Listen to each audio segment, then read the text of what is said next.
pulling it down the field. He goes stiff arm to the 40, to the 30, to the 20, and down the sideline. The Marauders in the end zone. Touchdown.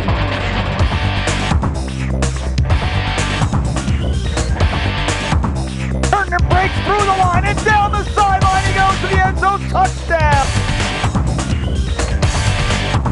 Looking option, pitches left. Oh, it's fumbled but caught, and now hit is down for a loss of the yard. Here's a snap, a screen pass out of the backfield, coming to the left-hand side. Marauders all over him and down for a loss. From the right side, looking for a block, getting outside across midfield to the 45, and off to the races he goes. Quarterback looks to throw, is up and picked up by the Marauders down the left sideline, headed to the end zone.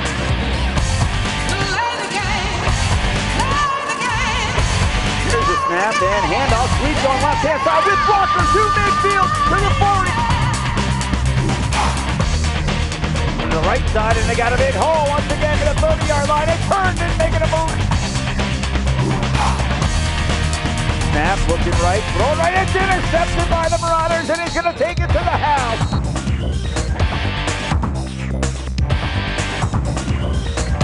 Hello everyone, welcome to Mingus Marauder Football here on KYBC AM 1600 and Verde Valley TV Cable Channel 2 on Cable 1 and Suddenlink Cable Systems, along with Jackie Bessler. I'm Zach Calandra. Back at home, the friendly confines of the cave. Haven't been here in a while, but tonight we've got the Payson Longhorns in town, Jackie. We've been on the road the last 2 weeks, including last week up at Coconino High School, a game that the Marauders got tested a little bit. They played against an opponent that could give them a football game for the first time in a couple of weeks, coming away the victory in that one by a final of 28-17. The Marauders now 5-1 on the season, and the Longhorns come into tonight's action with a record of 4-2.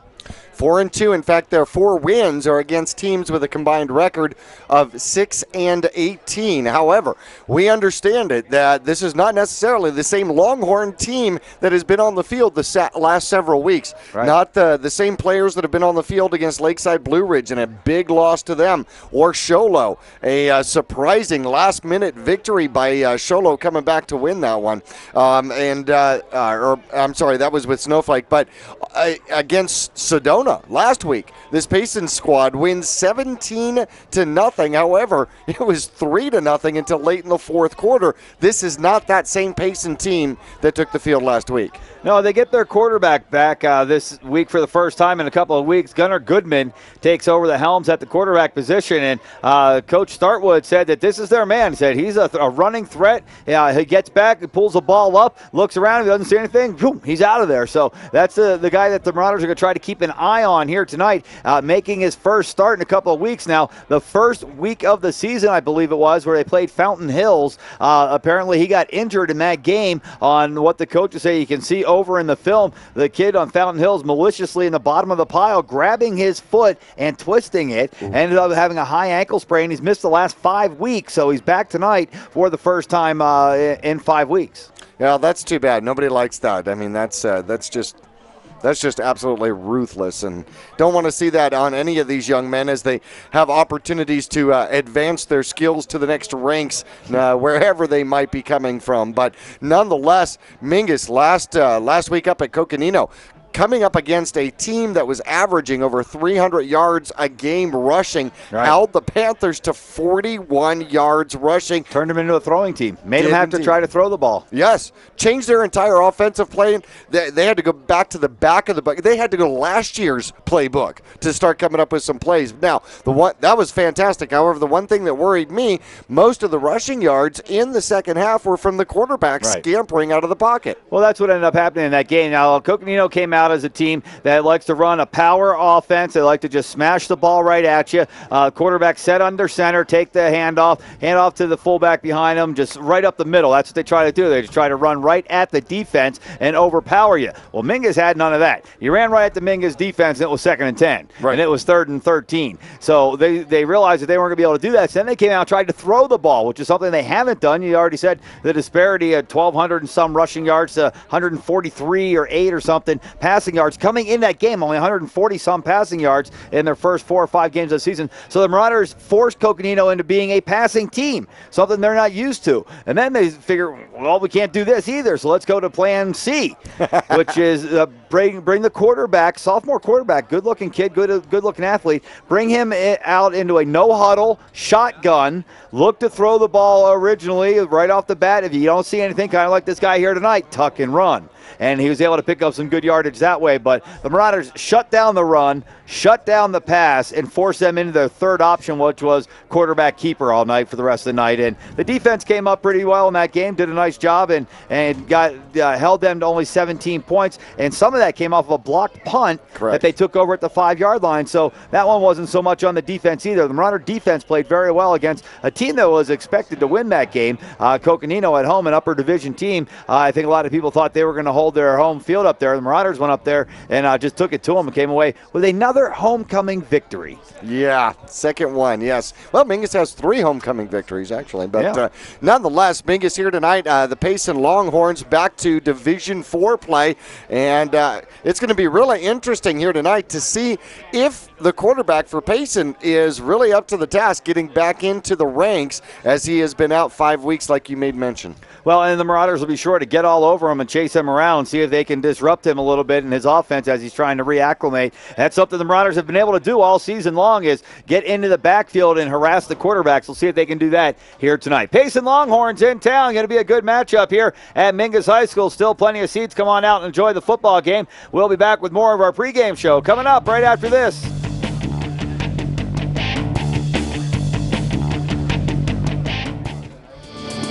Your life, it's all out in front of you. Your future, wide open. Come and get it. Degrees that transfer, programs that train for jobs. Yavapai College. Life explored. It's a big world. So many places to go and things to see. Experiences you've dreamed of. They can all start close to home. Degrees that transfer, programs that train for jobs. Yavapai College. Life explored. Keep your vehicle on the road and running right for less with Reese's Tire in Cottonwood. The Reese's Tire Car Care Club card never expires, and you'll save almost $475 off car care services. For only $89.95, you'll get 4 free oil changes, plus discounts on brakes, AC service, batteries, and of course, savings on tires too. Come into Reese's Tire and Auto and ask us about our Car Care Club card. At 2435 East State Route 89A in Cottonwood. Each year, the faces change, yet the will to test one's passion remains the same. A courage that fosters a sense of pride in each of us. Keeping that pride strong and healthy is our job. That hurts a lot, huh? World-class therapists, nurses, and orthopedic surgeons focused on keeping our athletes in the game. From prevention, diagnosis, treatment, and the latest in non-invasive surgical techniques, you can feel confident that we're on the sideline, ready when you need us. Would you rather recycle like this or like this? Clean Recycling processes over 95% of the materials collected as opposed to under 20% with other processes. Just add a recycling container and your recycling materials end up recycled instead of in the landfill. Just one of the many reasons Taylor Waste has been voted #1 for the past 9 years in a row. Hi, I'm Chris Taylor, owner of Taylor Waste. We're proud to serve our friends and neighbors with service tailored to your needs.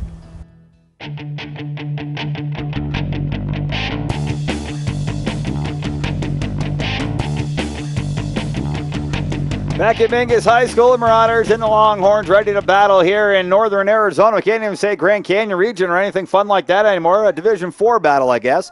And Jackie, something we want to mention to our fans tonight is that tonight's game is dedicated to a former Marauder athlete and junior Dakota Nash, who is battling through some problems, trying to get healthy, battling leukemia. Right, for several years. In fact, in April, he had a bone marrow transplant and has yet to return home. He's been struggling with rejection issues, and the Mingus Marauders have decided that they are going to dedicate this entire game to Dakota Nash, who was a freshman for the Mingus Marauders and was on the squad, and had he still continued to stay healthy, would have probably been a senior this year with the Mingus Marauder football squad. Also played basketball Also played basketball as well. And you can make donations to Dakota Nash through a nonprofit organization here in the Verde Valley called Frank. That's 2 A's in Frank, and they've been raising money for Dakota and Kelsey Freeman, who has a cystic fibrosis. Right. And so you can actually look them up online, FRAANK, and help by making .org and make donations. And if you are watching TV, there's a special picture there where you get to see Larry Fitzgerald along with Dakota. Which, wow, that must have been a thrill. Yeah, no doubt. I'd like to see Fitz a little bit more often with the football in his hand, standing in the end zone. Right. Arizona Cardinals 3 points last night. That's an undefeated team. Goes into L.A. goes into St. Louis to the Rams. Used to be in L.A. Right. And end up losing that game last night. Cardinals' first loss of the season. Only scored 3 points. It's tough to win when you only score 3. You got to put some points on the board. And Cardinals found that out last night. I wonder if that opens the door for Skelton. Of course, Cobb's going to say, hey, man, the door's been wide open for me. 9 sacks again last night. 17 sacks on the Cardinals quarterback in the last 2 weeks. Right. Door's wide open. Right. Man, I mean, you talk about it all the time.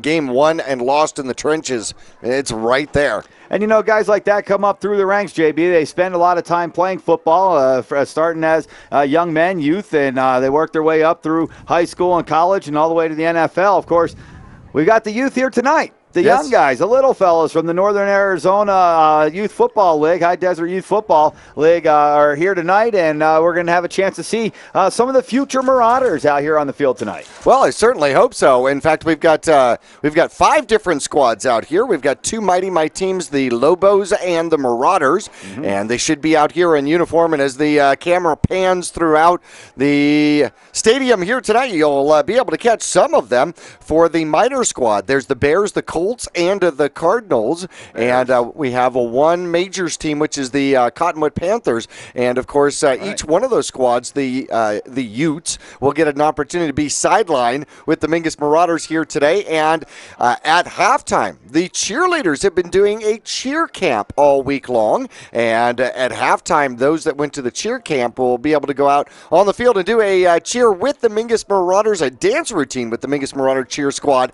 And then the third and fourth quarter, the youth football cheerleaders will have an opportunity to be trackside with some of the Mingus Marauder cheerleaders as well. So it should be a phenomenal night for all the young ladies and men here in the Cottonwood area. Should be a good time. We're happy to have them out here. We're glad to see that the high school is reaching out to the community as well. They're reaching out to the guys that are going to be Marauders here in the next couple of years. And I'll tell you what, Jack, you've been watching some of these kids. Future's bright. Mingus is going to have some good football players coming up, especially some of those guys that came off of the CMS Quad City Championship team that outscored their opponents 415-20 this year. How about that? So the Mingus football's got some good players coming up, and through the ranks, some of these younger guys are starting to learn at the young age how to play football, and they don't get here to Coach Young trying to figure out how you get your chin strap on. Well, one of the rules that they changed was the weight limits in youth football, and you know what? There's a huge difference. There are people on both sides of the issue. Although, without taking sides on the issue, I will throw this out to you. Most of the young men who didn't make weight were your future linemen. Right. And so we're losing a whole generation of linemen. Exactly. So I think the weight limit change would, if nothing else, should help the Mingus Marauders in the future start to develop those linemen at a younger age. The big kids keep playing football. Right. And instead of walking around campus at 16 and they quit sports when they were 10. Yeah, we can't have that. No. All right, fans, well, let's take a quick break. John Christensen walking through here, coming through the studios here. Says, go Cardinals. Yeah, last I saw, the Cardinals were winning. I'm sure John knows the score in the first round of the playoffs, JB. A one-and-done situation. And the Cardinals, St. Louis Cardinals, playing the Atlanta Braves today. And then you've also got the Texas Rangers and the Baltimore Orioles playing in a one-and-done situation. We'll have to get some updates for you guys and some scores on those games. And we'll do that when we come back here to Mingus High School, Marauder football. The Payson Longhorns in town. We'll be back right after this.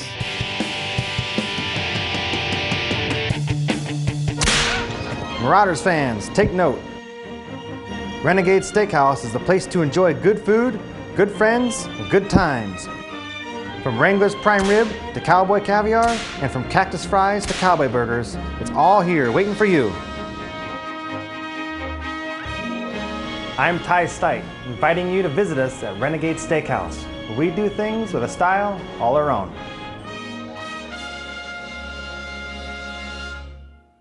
It's nice to see so many familiar faces. Enjoying great Sears prices. Sears Hometown Stores, where you'll find that great Sears quality and new Sears availability at the lowest prices guaranteed. We're like your father's Sears store, but a whole lot more. If it's not on our shelf, it's right here online, and we'll have it delivered to your front door. Plus, we have the largest selection of home appliances in the industry, including the top 10 national brands. Sears Hometown Stores, we're in your neighborhood.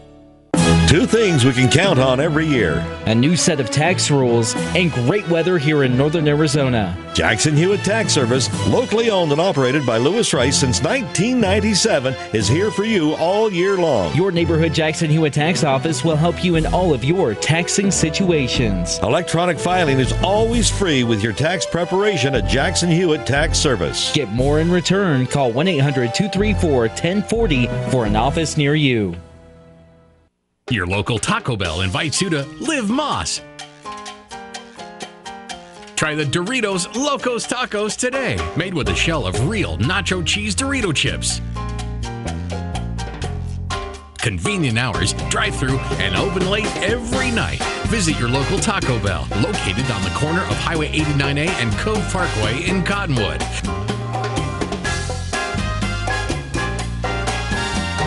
Taco Bell. Live Moss.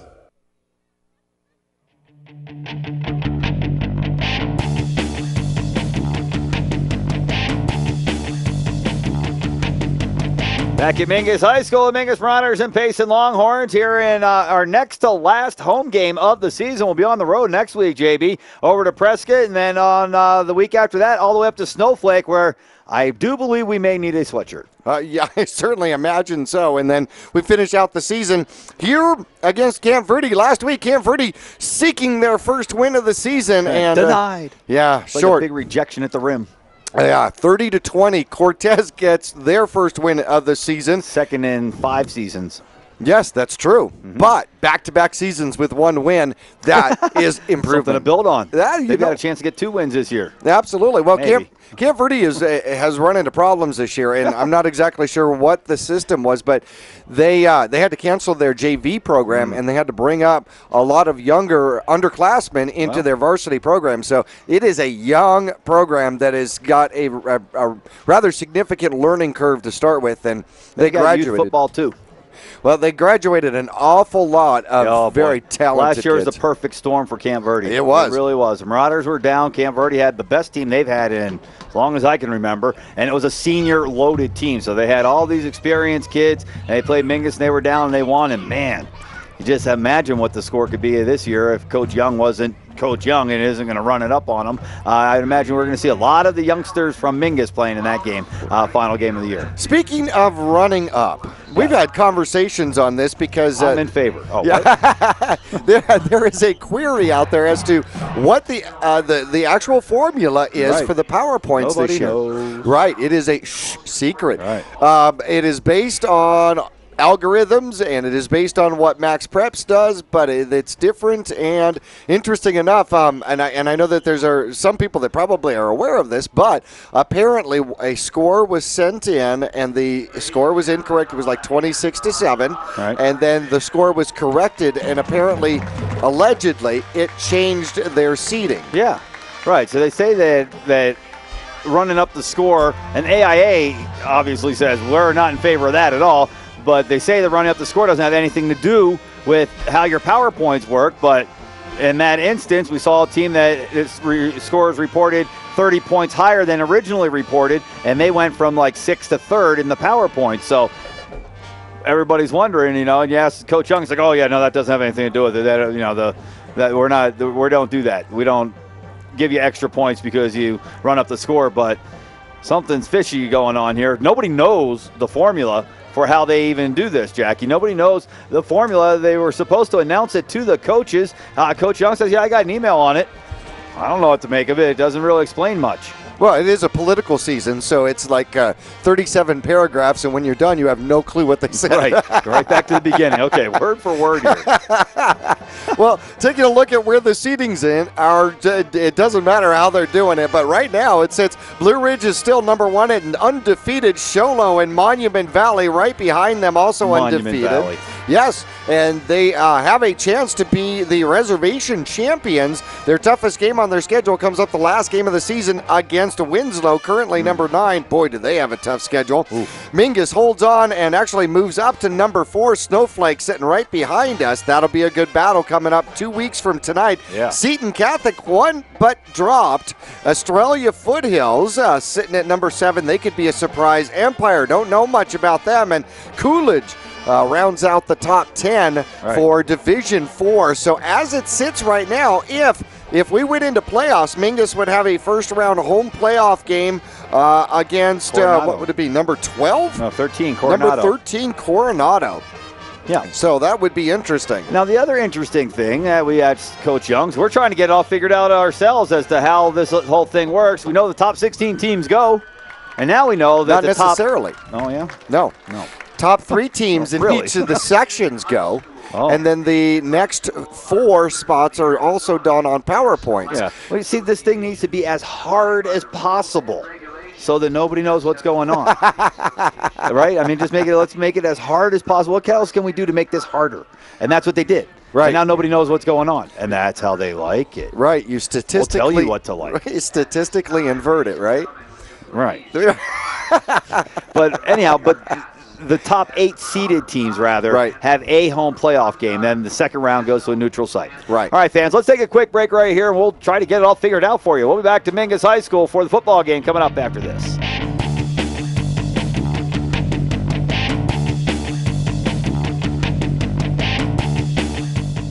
Verde Valley Connections is your source for primary medical care. Verde Valley Connections is here for you.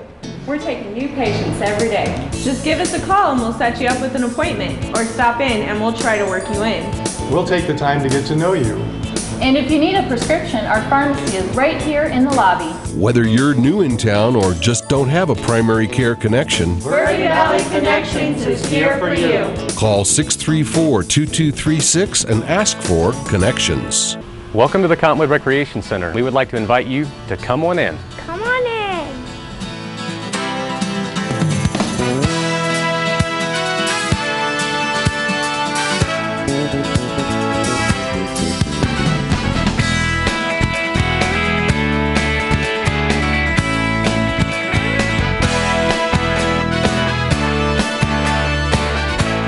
Our whole team is here to help you get the most out of each workout here at the Cottonwood Recreation Center.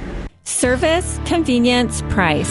Taylor Waste is locally owned and voted #1 in residential garbage collection for the past 8 years in a row.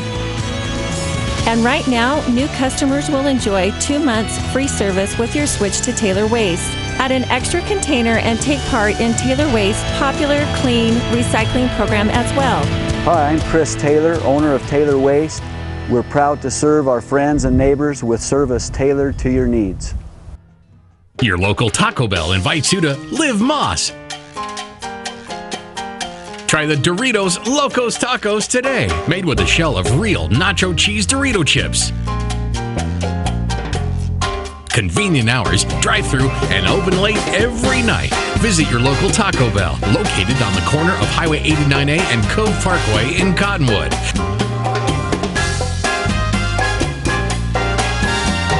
Taco Bell. Live Moss.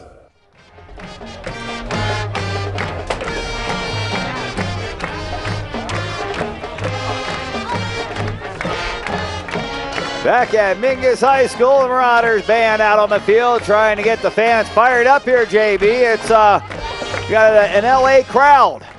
They're late on arrival. Yeah, no kidding. And it looks like some of the last seats are next to where the band plays. So and of course they're going to play all during the game and going to get loud. Right. So if you come as late, soon as we score. Right. Oh, no kidding. As we understand it, Jesse got some extra gunpowder for the game. Good. Yeah. Keep the powder dry. Right. Well, JB, you had a chance earlier to talk things over with head coach Bob Young before tonight's ball game. Let's take a chance right now and listen in on that. We're sidelined with Coach Bob Young, head coach of the Mingus Marauders, on youth football night here at Mingus Union High School, and you're going to be sharing the sideline here this evening with some of the Mighty Might teams, minor teams, and one of the majors teams here in Cottonwood. I appreciate you allowing these kids to come on down and experience the field so close and up close and personal.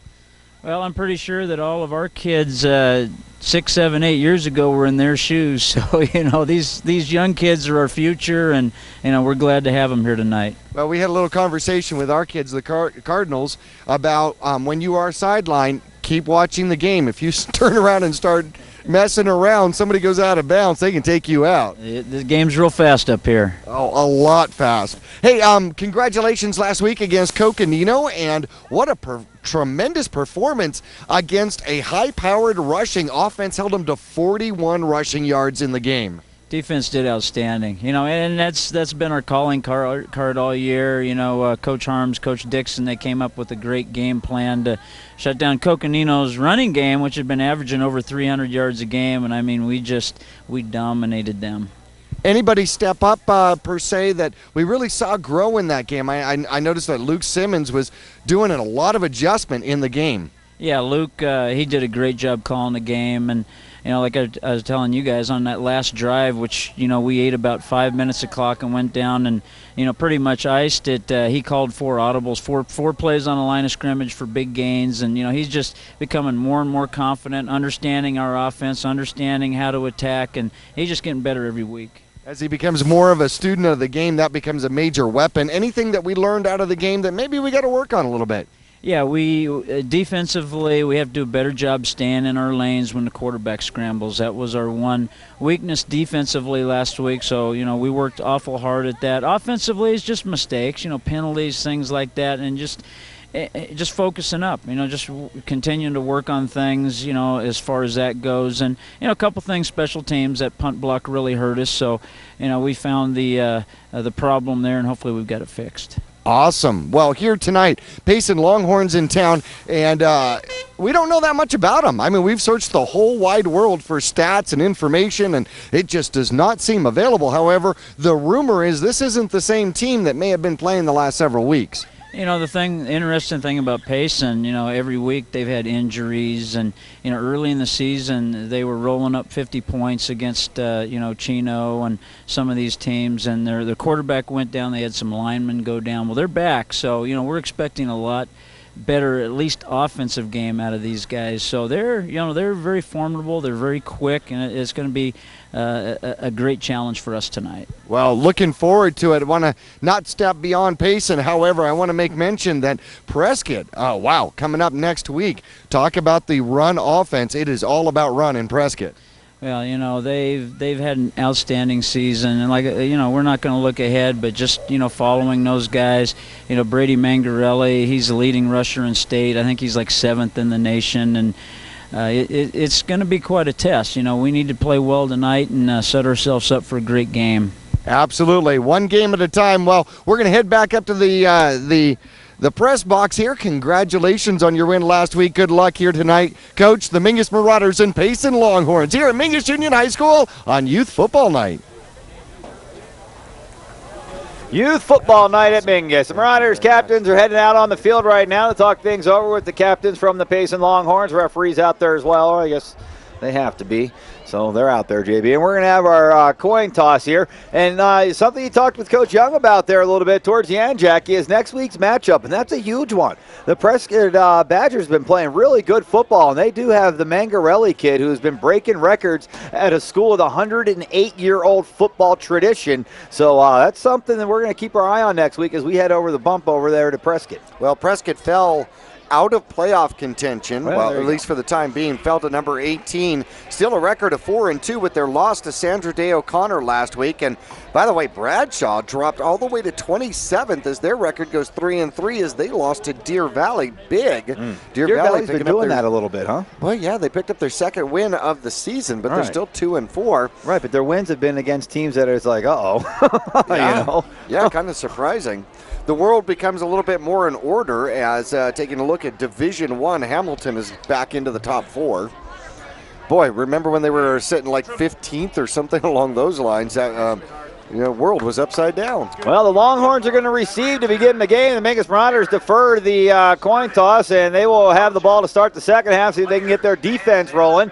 And we'll have to see how this one plays out, JB. This is a team that the Marauders know the quarterback is going to try to run the ball. Gunnar Goodman, a 6'1", 175-pound senior, a little different than last week when the quarterback kind of ran because he ran out of other options to do. His running backs couldn't run it. Nobody could catch the ball. He couldn't throw it to him if they could, and it ends up that the quarterback was the primary back. He was, picked up most of their rushing yards, and in fact at halftime I think they had something like 7 rushing yards against the Mingus Marauders. Yeah, not too good. No, still as it was, Mingus put together 320 yards total, 115 in the air last week against Coconino, and on the ground the Mingus Marauders go over 200 yards, had 2 backs just a few yards, both Hanks and Herndon just a few yards away from another 100-yard rushing game for each one of them.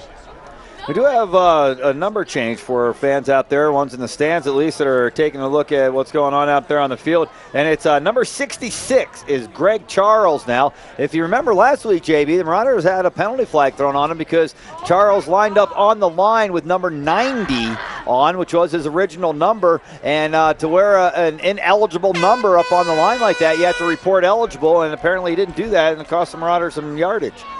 Well, Jahir Jacobo in to kick off for the Mingus Marauders. Number 18 is the kickoff man, a left-footed booter. And there it is, up and off and towards the end zone. It bounces into the end zone for a touchback. And the Longhorns will start first down and 10 from their 20-yard line, led by quarterback Gunnar Goodman, number 9, 6'1", 175-pound senior. In the backfield, number 12, R.J. Cox, 5'7", 165, a senior. And 34, Curtis Hollowell, 5'10", 170-pound junior. The wideout. The one to watch is number 5, Tyus Sarnowski, 6'1", 160-pound junior. Also number 20, Miguel Mendoza, who was the quarterback while Goodman was out. He's 5'9", 150 pounds. And on the other side, you've got number 10, Bobby Lloyd, a 5'6", 160-pound junior.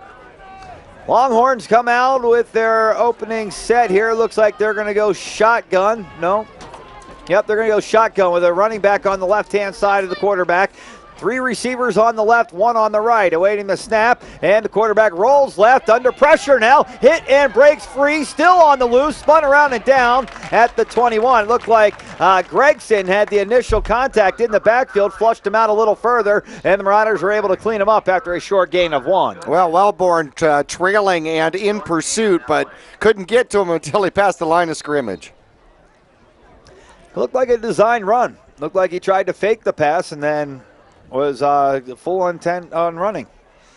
That was number 55 on the Well, I wish we had some stats on this squad, but apparently those are covert and secret. Splitting one man wide to the right-hand side. Another man on the slot on the right. 2 receivers on the left. Running back on the right-hand side. The quarterback from the shotgun. Here's the snap. Drops back, looking right, throwing right over the middle, and a little contact and no flags. Oh, and now a flag comes in. I mean, comes in after I even said no flags, and you can hear the groan from the crowd.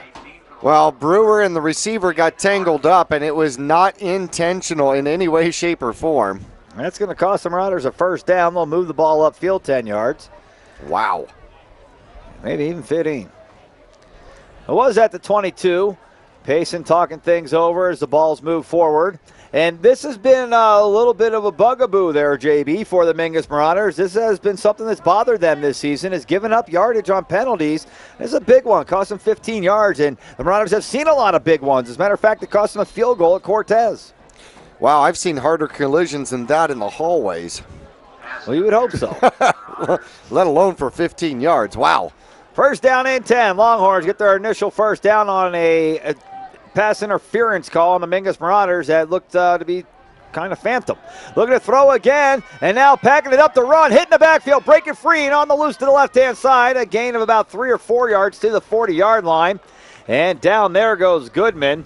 And again, that's what their head coach said. Coach Jake Startwood, who is probably not much older than these guys, JB, said that that's what he does. He'll look, and if he doesn't see anything, tuck and run. And that's what he did on that play. Well, could have been a coverage sack, except Mingus unable to contain him. Zach Pelletier does make the tackle for the Mingus Marauders, leading tackler for the Marauders, and has been the heart and soul of the linebacker core for the Marauders. Gain of 3 brings up 2nd down and 2 from the 40-yard line. Quarterback Goodman stays in the shotgun, running back on his right. 2 receivers left, 2 on the right. Man in motion from left to right, and they're going to give it to him on the sweep, coming to the right-hand side, and a couple more yards, and well, that looks like they're going to give about 5, Jackie, all the way out to the 45-yard line where it's going to bring up 3rd and short. It's going to be 3rd and about 2 now.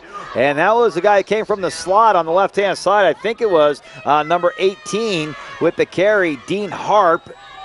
And no, it was 32, oh, Sam 32. Boatman. There you go. Sam Boatman, 5'10", 175-pound junior. Well, the Marauder defense has held him to 3rd down. It's 3rd and short, however. And let's see what the Longhorns are going to come up with here. Same formation.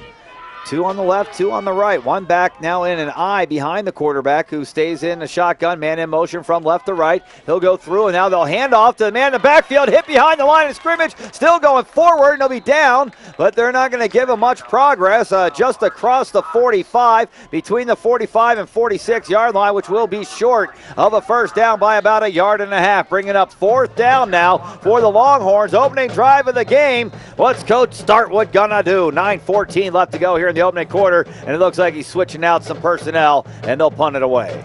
R.J. Cox on the run, and great effort, great double, triple, and quadruple effort. I mean, that looked like a sack race when your partner had fallen down. Yeah, the Marauders just kept hitting them. It wouldn't go down. Andrew Garcia deep to receive the punt from punter Eric Vose. Vose gets it off with a man diving right in front of him, and Garcia's going to dive for the catch and cover it up at about the 31-yard line. And I guess that may have saved the Marauders some yards, but man, a little sketchy if you ask me, a little shaky there. That could easily pop out, and it's a free ball. Nonetheless, the Marauders have it for the first time at the 31-yard line. 1st down and 10. Here comes a Marauder Big Red Machine. Well, the wind is definitely blowing from right to left, and I don't know if the wind started to bring that one back, but Garcia, where he called for the fair catch, was at about the 22-yard line, went almost 8 yards up to finally get that ball. Quarterback Luke Simmons in the shotgun himself. And awaiting the snap, 1 back behind him. They're going to hand off to that man. It appears to be Hanks. Hanks off the left-hand side. He's got a big gain. 1st down yardage and a few more all the way out to the 45-yard line. A gain of 14 on the play. And Dakota Hanks with the first run, and it's a big one for the Mingus Marauders. By the way, the Payson Longhorns, Zach, I don't know if you noticed, in 5 plays took the first 3 minutes of the game off the clock. Very slow workers. 1st down and 10, Mingus. Man in motion is Herndon. They're going to hand off to Noah Simmons on the keeper. Simmons across midfield and down at the 49. A gain of 6 on the play. 2nd down and 4 now for the Marauders. And Simmons tucked that one away. Looked like he was going to give it to Hanks again. Hanks went up the middle. Simmons went off the right guard and ended up picking up a good gain on 1st. Oh, Marauders working quickly right away. Yeah, no huddle, and looking to throw the ball, and it's complete to the right-hand side. 1st down to the 45 to the 40, still on his feet. It's Rios with the 1st down reception for the Marauders inside the 40 to the 37-yard line. 1st down and 10, Mingus. Simmons made no bones about it. He almost advertised where he was going with that one, and they still couldn't stop it. Lucky it didn't get picked. Jesse Rios, a junior, 5'10", 155. The Marauders on the march. 1st down and 10 from the 37-yard line of the Longhorns. From the shotgun, Simmons looking to take the snap, and he's going to hand off to the right side to Herndon. Herndon following his blockers and just pulled down from behind. Somebody grabbed an ankle, and Herndon's down after a gain of about 7, it looks like, on the play. Bringing up 2nd down and 3 now for the Marauders, who continue to march the ball. Wow, the Mingus Marauders have done their 5 plays in 1 minute. Yeah, right. They're in a hurry. Right. Let's get points and get them fast. We got to score 50 quick. Man split wide on the left-hand side. Man in motion from right to left. And rolling to his left. Simmons looking to throw. Simmons pump fake across the middle. He's got a man, and now it's ripped out of his hands and incomplete. It looks like it was Moronis, the intended receiver that time. Had the ball in his hands for a moment, and then it was stripped away. It was Jesse Moronis, the intended receiver. Great protection. I mean, Simmons, who last game against Coconino was constantly harassed. Man, he had all day and half the night to get that ball downfield. It's a wonder what a steak dinner will do for you. Cheesesteak dinner, how about that? There you go. 3rd down and 2 now, Marauders have it on the far hash mark, going from right to left across your radio dial. Mingus at the 30-yard line. Herndon faked going in motion. Now they've got a man in motion. Looks like Rios. A handoff going up the middle to Hanks, and he doesn't have it. It's going to be short by about a yard. And the Marauders apparently, the fans at least at the 29-yard line are saying go for it, and I would think so. It's out of field goal range, you would think. And not a situation where you want to punt it for 8 yards. No, absolutely. By the way, the Mingus Marauders getting their first field goal of the year, the last game against Here's Cocoa. The 4th down play. Here's a snap in, a handoff right side. Herndon's got a first down, and through the middle he goes to the 10, to the 5, to the end zone. Touchdown!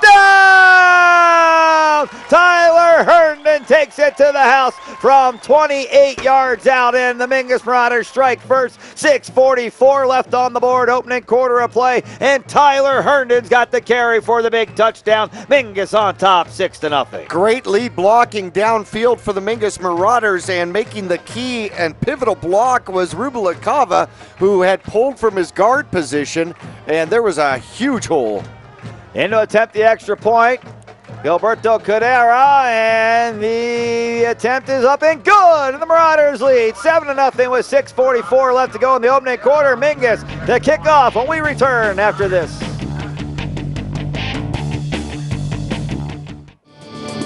Your life, it's all out in front of you. Your future, wide open. Come and get it. Degrees that transfer, programs that train for jobs. Yavapai College. Life explored.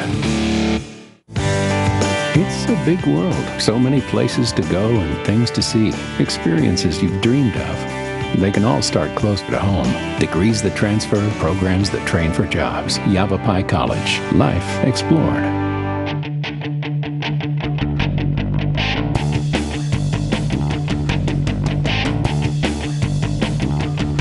Tyler Herndon takes it in from 29 yards out, and the Mingus Marauders strike first and have the lead 7-0 as Jacobo comes out to kick the ball away for Mingus.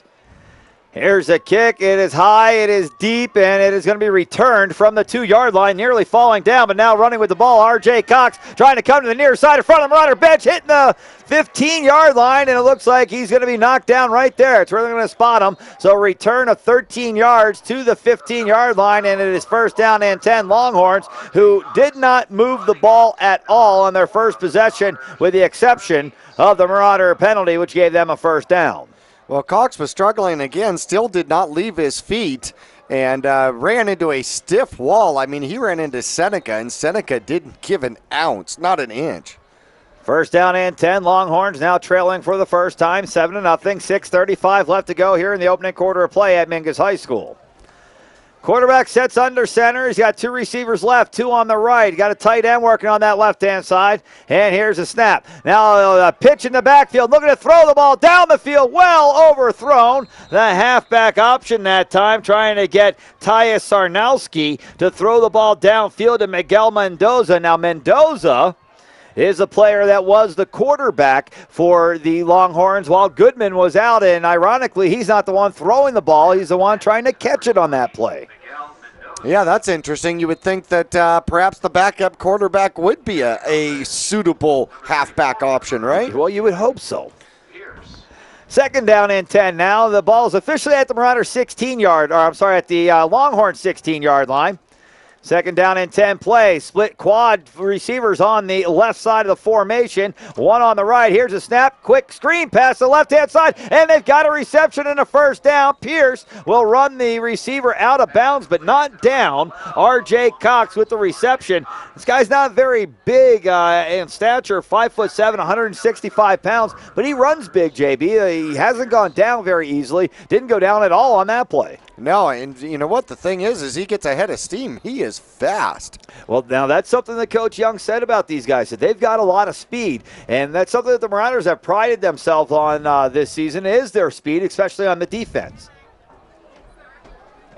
3 receivers on the left, 2 on the right, awaiting the snap, and they will sweep to the right side. Marauders flushing it out. Oh, Brandon Gregson comes up with a huge play for the Mingus Marauders. Gregson knocks him down in the backfield, just held his block until he was done with him, threw that guy out of the way and jumped on the ball carrier. Our fans watching at home, 63 right there is Gregson. Look at him just toy with the offensive lineman, shed him and jump on the man carrying the ball in the backfield for a loss on the play, bringing up now second down and 12 for the Longhorns. When does a stiff arm not work? When the defender, when the defender's arms are 3 inches longer than yours. Yeah, or that. Second down and 12 now. 3 receivers on the left, 1 on the right. Running back on the right side of the quarterback for extra protection. Throwing over the middle, a jump pass, caught and down. Immediately, no run after the catch, and it's short of a first to the 38-yard line. It's a gain of about 10 yards and brings up now third down and short, a 3rd and 2 here for the Longhorns. Boatman gets the catch out there, number 32, just scrambling out into no man's land in the middle of the zone from the backfield and finds himself literally between about 4 Mingus Marauders, and the ball just, floated to him. Well, fans, we have the baseball playoffs underway, and earlier today, the St. Louis Cardinals beat the Atlanta Braves 6-3, and in the top of the 4th inning, it's Baltimore and Texas tied at 1. Here's the third down play. Goodman, the quarterback's going to keep it himself. He's got a first down and continues chugging along to about the 45, maybe the 46-yard line, depending on the spot. That's a gain of 7 on the play and a first down here for the Longhorns. 4:48 left to go, opening quarter, 7-0 Marauders with the lead. Well, in order to make his feet effective, he's got to be able to throw the ball. As soon as he started hitting some of his receivers, he's 2 for 3 now in the game. All of a sudden, that will open up the run for him. Longhorns taking their time in a huddle. Clock starting to run again, down to 4:30 as they break the huddle and head to the line. 2 receivers right, 2 on the left. Quarterback in the shotgun, running back on his left side this time. Here's the snap. Looking to throw, looking to run now. Up the middle he'll run. Out to the left side. He's got a good gain, and down the sideline he goes before being knocked out of bounds. On the Marauder side of the field, it looks like they're going to mark him at about the Marauder 43-yard line. It is a gain of about 12 on the play, and the Longhorns now have picked up back-to-back first downs with their offense and are working in Marauder territory at the 43. Well, they're putting together a drive here and have mixed it up pretty well. A couple of passes and only 1 play for a loss so far. That makes the biggest difference right there. Now they're going to stack the backfield. 2 receivers on the right. Here's a snap, and they fake the handoff. Looking to throw to the right side. Has a man, but it's thrown over his head and incomplete. Intended that time for Jared Varner, and incomplete over his head. The Marauders had the defense there. It wouldn't have gone for much, but it would have been better than the incompletion.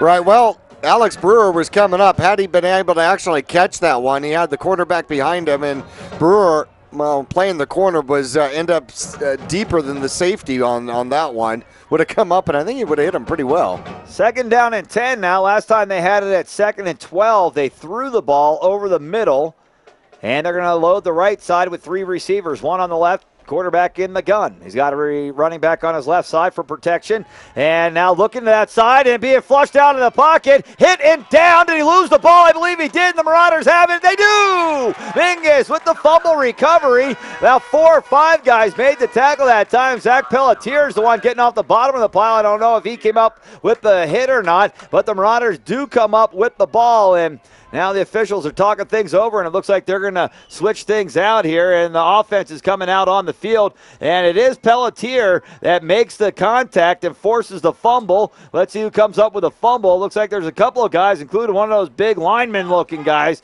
out there jumping on it. May have been Carter that jumped on the ball there, and as we see it's 72. Kadira actually came up with it. Number 26. Alec Eppinger was one of the players in on the play there, and they're going to spot it first down and 10 here for the Marauders at their own 49. Waiting the snap. Simmons over his head, and he's going to have to try to chase it down. It's a loose ball, and let's see who's got it. They're going to say second down. Huge loss on the play of, well, let's see where they spot it. They're going to spot it way back there, so it's going to be about a 13-yard loss on the play, bring up second down and 23 here for Mingus, and Simmons didn't have a chance. That ball snapped way over his head and made a nice effort just to get back and recover it. Two receivers on the left side, man in motion from right to left. Here's the snap. Simmons rolls left, looking downfield. Pump fake. Simmons now on the run, goes right, looking for blockers. Still looking to throw the ball, and he does downfield to nobody, and it's incomplete. Holy cow, did you see that block in there on the offensive line? There was I saw somebody flip over head over heels. Wow. Yeah, you got to like that. We're watching this one tomorrow in the films. Right. See who comes up with the big block here. Wham, there it is. Old number 53 gets upended. And I can't see who made the block for us. Looks like it's 63. It's Gregson. Comes up and takes 53 out on that one, Jackie. And that's Anselmo Vasquez, 6'1", 235-pound player. And I was wondering about this. Looks like they're going to call Simmons for intentional grounding. How do you do that? I mean, he was outside of the tackles, 7 times? Looks like it. Scrambling? Yeah, threw the ball well past the line of scrimmage. And that is the call. It's going to be intentional grounding on Mingus, which is a loss of down and from the spot of the foul. So the Marauders are now 25, about 3rd and 35. Now, they made this last week. Man in motion, now they will hand off up the middle, and they didn't make it like that last week. It's Dakota Hanks who's going to have a carry of about 7 yards to the 31-yard line, and it brings up 4th down and forever for Mingus, and this is a spot where you're going to look to punt the ball away. I would certainly imagine so. However, it helps when your punter is also the quarterback. All right. Things break down. He can throw the ball down the field. It can also just be a straight-out fake, which I don't think so. 2 men deep. Oh, man, the snap is snapped way over the head of Simmons, and he's not happy. Fortunately, flags are thrown beforehand, or whistles blow at least, and we've got offsides on the defense. So that really helped Mingus because that ball was snapped way over Simmons' head, and he said something to a snapper that time and snapped off his helmet pretty hot. And I think he's ready for that ball to start getting to him in the right spot. Oh, I agree. Nothing can kill a drive worse than a bad snap. Yeah, especially when you're trying to punt it away. That's the Raiders.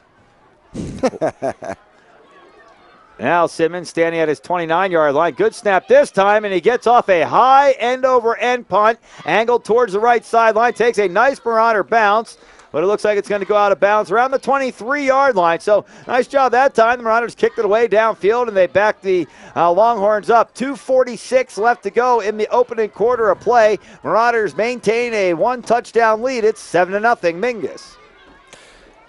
Well, Simmons has been averaging a little better than 40 yards per punt, which isn't too bad at all. Not shabby. We've played a couple of teams this year where they've been averaging more like 30, 31 yards a punt. So that certainly becomes a weapon, especially when you can get it out of bounds. Yeah, about 42 on that one, huh? First down and 10, Longhorns. 3 receivers on the left side, 2 on the right. Here's the snap, and the quarterback, Goodman, rolling out under pressure. Turns and throws a screen to the left-hand side. Breaking tackles is Cox, and then he is leveled by Jordan Wellborn. He just smashed R.J. Cox over on that right-hand side of the Marauder defense in front of the Payson bench. Cox, got to give him credit. He bounced right back up, but Wellborn smashed him on this play. Well, they got a gift from Pelletier. Pelletier held him up, and Wellborn hit him so hard. How does your own helmet come off on that? Yeah, the helmet and shoulder pads. Greg Charles comes into the ball game here for the Marauders to replace Wellborn, who's over getting his helmet taken a look at. He's over talking to his dad right now. He's like, Dad, did you smash that dude? Of course, his dad, the coach of CMS, who won the Quad Cities Championship, Joe Wellborn. Second down and 6 now for the Longhorns. Man in motion from left to right, and they're going to reverse it. It's fumbled in the backfield. Here come the Marauders in hot pursuit. And the play is going to be made inside the 20-yard line. It's going to be a big loss on the play. Fumbling the ball and then picking it up is Miguel Mendoza. But by the time he picked it up, the Marauders were already in hot pursuit, and they knock him down at the 20. It's going to be a loss of about 6-7 yards on the play. Well, it looks like Seneca from the corner position came up as soon as that ball was fumbled and made interference back there. And, boy, you know you've been hit hard when all of a sudden the white shirt changes direction rather violently when approached by the red shirts. Third down and 13 now for the Longhorns. They'll split 3 on the left-hand side. No, it's 2 left, 2 right now, and here's a snap. And a quick pass slant to the left-hand side, and the catch is made, but it's not going to go for much. Out to about the 25-yard line, a gain of, we'll call it 5 on the play. Brings up 4th down and 8 now for the Longhorns, and they'll have to punt it away here. Time ticking away. They will have to punt before the end of the quarter. We've got 49 seconds left to go here in the opening quarter. Well, I will say this for Payson so far. They can take some hits. Holy cow. Yeah, well, they've been, and they're going to have to continue if they want to finish the game. 4th down and 7 officially on the board, and Garcia standing at midfield awaiting the punt. Good snap, and nearly blocked again. Man, Mingus is getting pressure. It's Pelletier again, and Garcia calls for a fair catch. And he makes it at the 44-yard line. They're going to mark it at the 45, I believe. First down and 10. Mingus from their own 45. We've got 24 seconds left to go here in the opening quarter as the Marauders bring their offense back out on the field. Well, great job. Huge performance change from Garcia. First time we saw him catching those punts, he had like 3 drops in a row. Yeah. That one, man in his face, already called for the fair catch. Sometimes that's hard concentration right there. All right. At that point, you just have to make sure you catch the ball. Right. Let's see if Wellborn's back out there. I don't see him out there right now, JB. He may have something up with his helmet they got to take care of. And he's still on the sideline over here. Yeah, he's helmetless. No, he just grabbed his helmet. He's got his helmet. Either that or he borrowed somebody else's. All right, you're not playing. Give me your helmet. First down and 10. Here's a snap and a pitch coming to the left-hand side. Marauders have some room to run, and now the hole closes after a short gain, about 4 yards maybe, on the carry, and it's Rios with the carry that time for the Marauders. Jesse Rios, it's about 4. Well, I like mixing it up like that. Get the ball inside, outside. That helps Dakota Hanks going back up the middle when you've got to take that extra step to the outside to watch out for those sweeps and pitches. Well, it's the end of the opening quarter. It's 7-0. The Marauders with the lead. They'll have the ball. Second down and 6 when we come back just shy of midfield. We'll be back after these messages.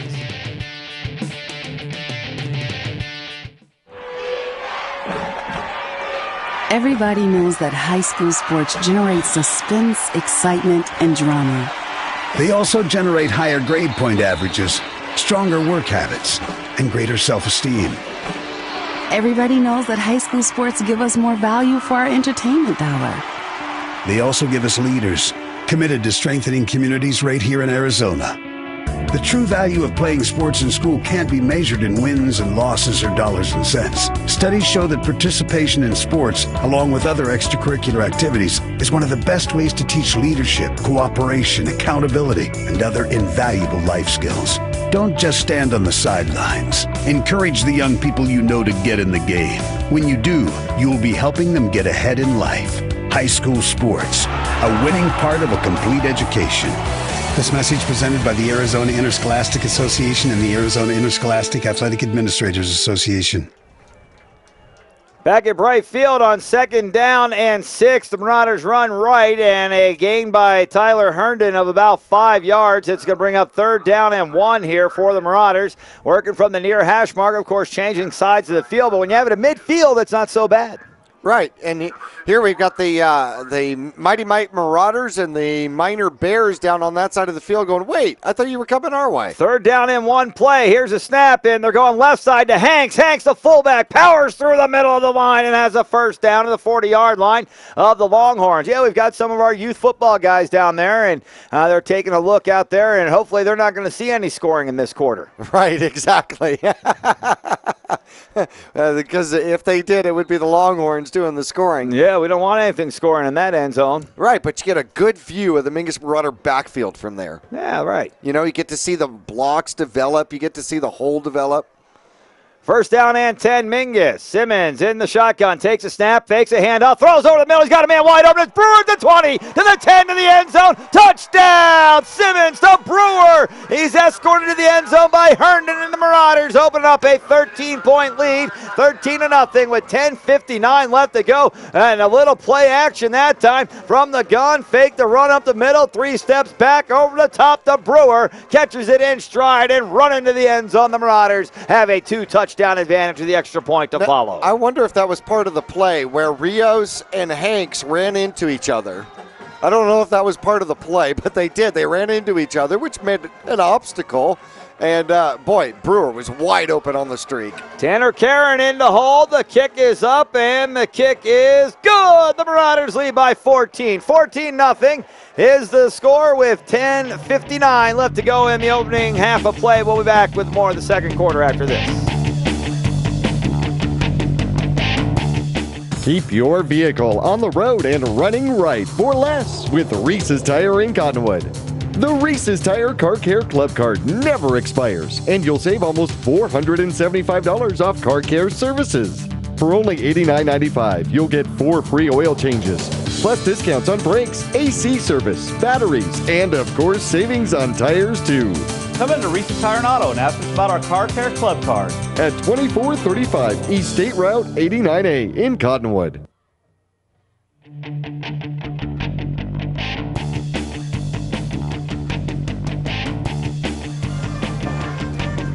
Back at Mingus High School, and Luke Simmons getting in the game here, throwing a touchdown pass for the Marauders, who now lead 14-0. Just underway in the second quarter, 10:59 left to go in the half. Jacobo in to kick off for the Marauders.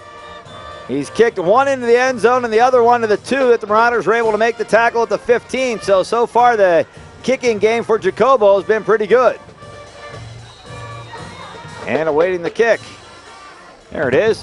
And it's a spinning kick that bounces around the 12 and out of bounds. So that's not going to be good for Mingus, as they'll move the ball all the way out to the 35-yard line, where the Longhorns will have their best starting position of the game. But Marauder defense has been pretty good so far here tonight. Well, Mingus's defense has been rather stellar. Here in the first quarter, they gave up about 53 yards, 32 yards in the air. The quarterback is 4 for 6, 21 rushing yards. And in fact, Gunnar Goodman has 24 of those 21 rushing yards. 35-yard line is the line of scrimmage to start the drive here for the Longhorns. They have not really done a whole lot offensively. However, they did pick up a couple of first downs on their last drive, and I think they're hoping that they can build on that now, down by 2 touchdowns.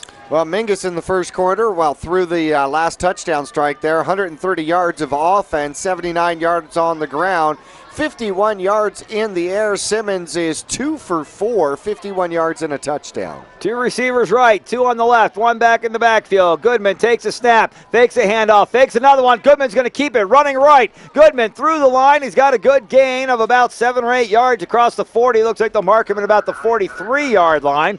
Should be a gain of 8. Brings up second down and 2 as the Longhorns have a positive play on first down. Well, keep in mind the Mingus Marauders are on the road next week to play Prescott, who has one of the most formidable runners in the game in the state. Yeah. And I haven't verified this, but something like he is 7th in the nation on rushing.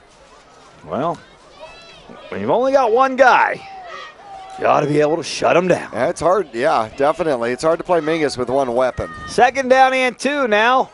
4 receivers in a diamond on the left. Here's a snap. Last time they threw it to him. Under pressure is Goodman hitting the backfield, and he's down for a loss. Lose 2 yards on the play, back to the 41-yard line. And again, it was kind of like hit him and hold him up and let everybody else hit him. And Goodman took about 3 or 4 shots before losing 2 yards. And now it's third down and 4 for the Longhorns. Well, Eppinger will get credit for the 2-yard sack as the shot that put him down, or at least off balance enough to make him stumble and go down. Now here's a fun play for the Marauder defense, leading 14-0. First half, 9:38 and counting on the scoreboard. It's 3rd down and 4 for the Longhorns from their own 41-yard line. 3 receivers on the left, 1 on the right. Running back 3 yards behind the quarterback in the shotgun. Here's a snap and a pitch coming to the left-hand side. Runners all over it, and they're going to make the play. Shy. Oh, now what's this guy doing over here? That wasn't even close to the 45-yard line. And it looks like they will mark him shy. Not by much. It's going to be 4th and more than about 6 inches. Yeah, now they move it back a little bit. Come on. Yeah, that's not shy. That's borderline bashful, but that's not shy. Yeah, no, that's almost rubbing on it, which isn't bashful. Right. Clock running, just under 9 minutes. It's 4th down and 6 inches from the 44, almost 45-yard line. And it's like Payson's thinking we may as well go for it here. Well, down 14-0, and obviously the Mingus Marauders showing that they can flex their muscles offensively with big play scoring. Now they want to talk about it. I don't blame them. Either that or the game or the play clock was running out. Yeah, maybe they talked about it too much already. Right. So timeout by the Longhorns. 8:34 left to go here in the second quarter play. It's 14-0 Mingus. 4th down and about 6 inches to go when we come back after this. Marauders fans, take note. Renegade Steakhouse is the place to enjoy good food, good friends, and good times. From Wrangler's Prime Rib to Cowboy Caviar, and from Cactus Fries to Cowboy Burgers, it's all here waiting for you. I'm Ty Stite, inviting you to visit us at Renegade Steakhouse, where we do things with a style all our own.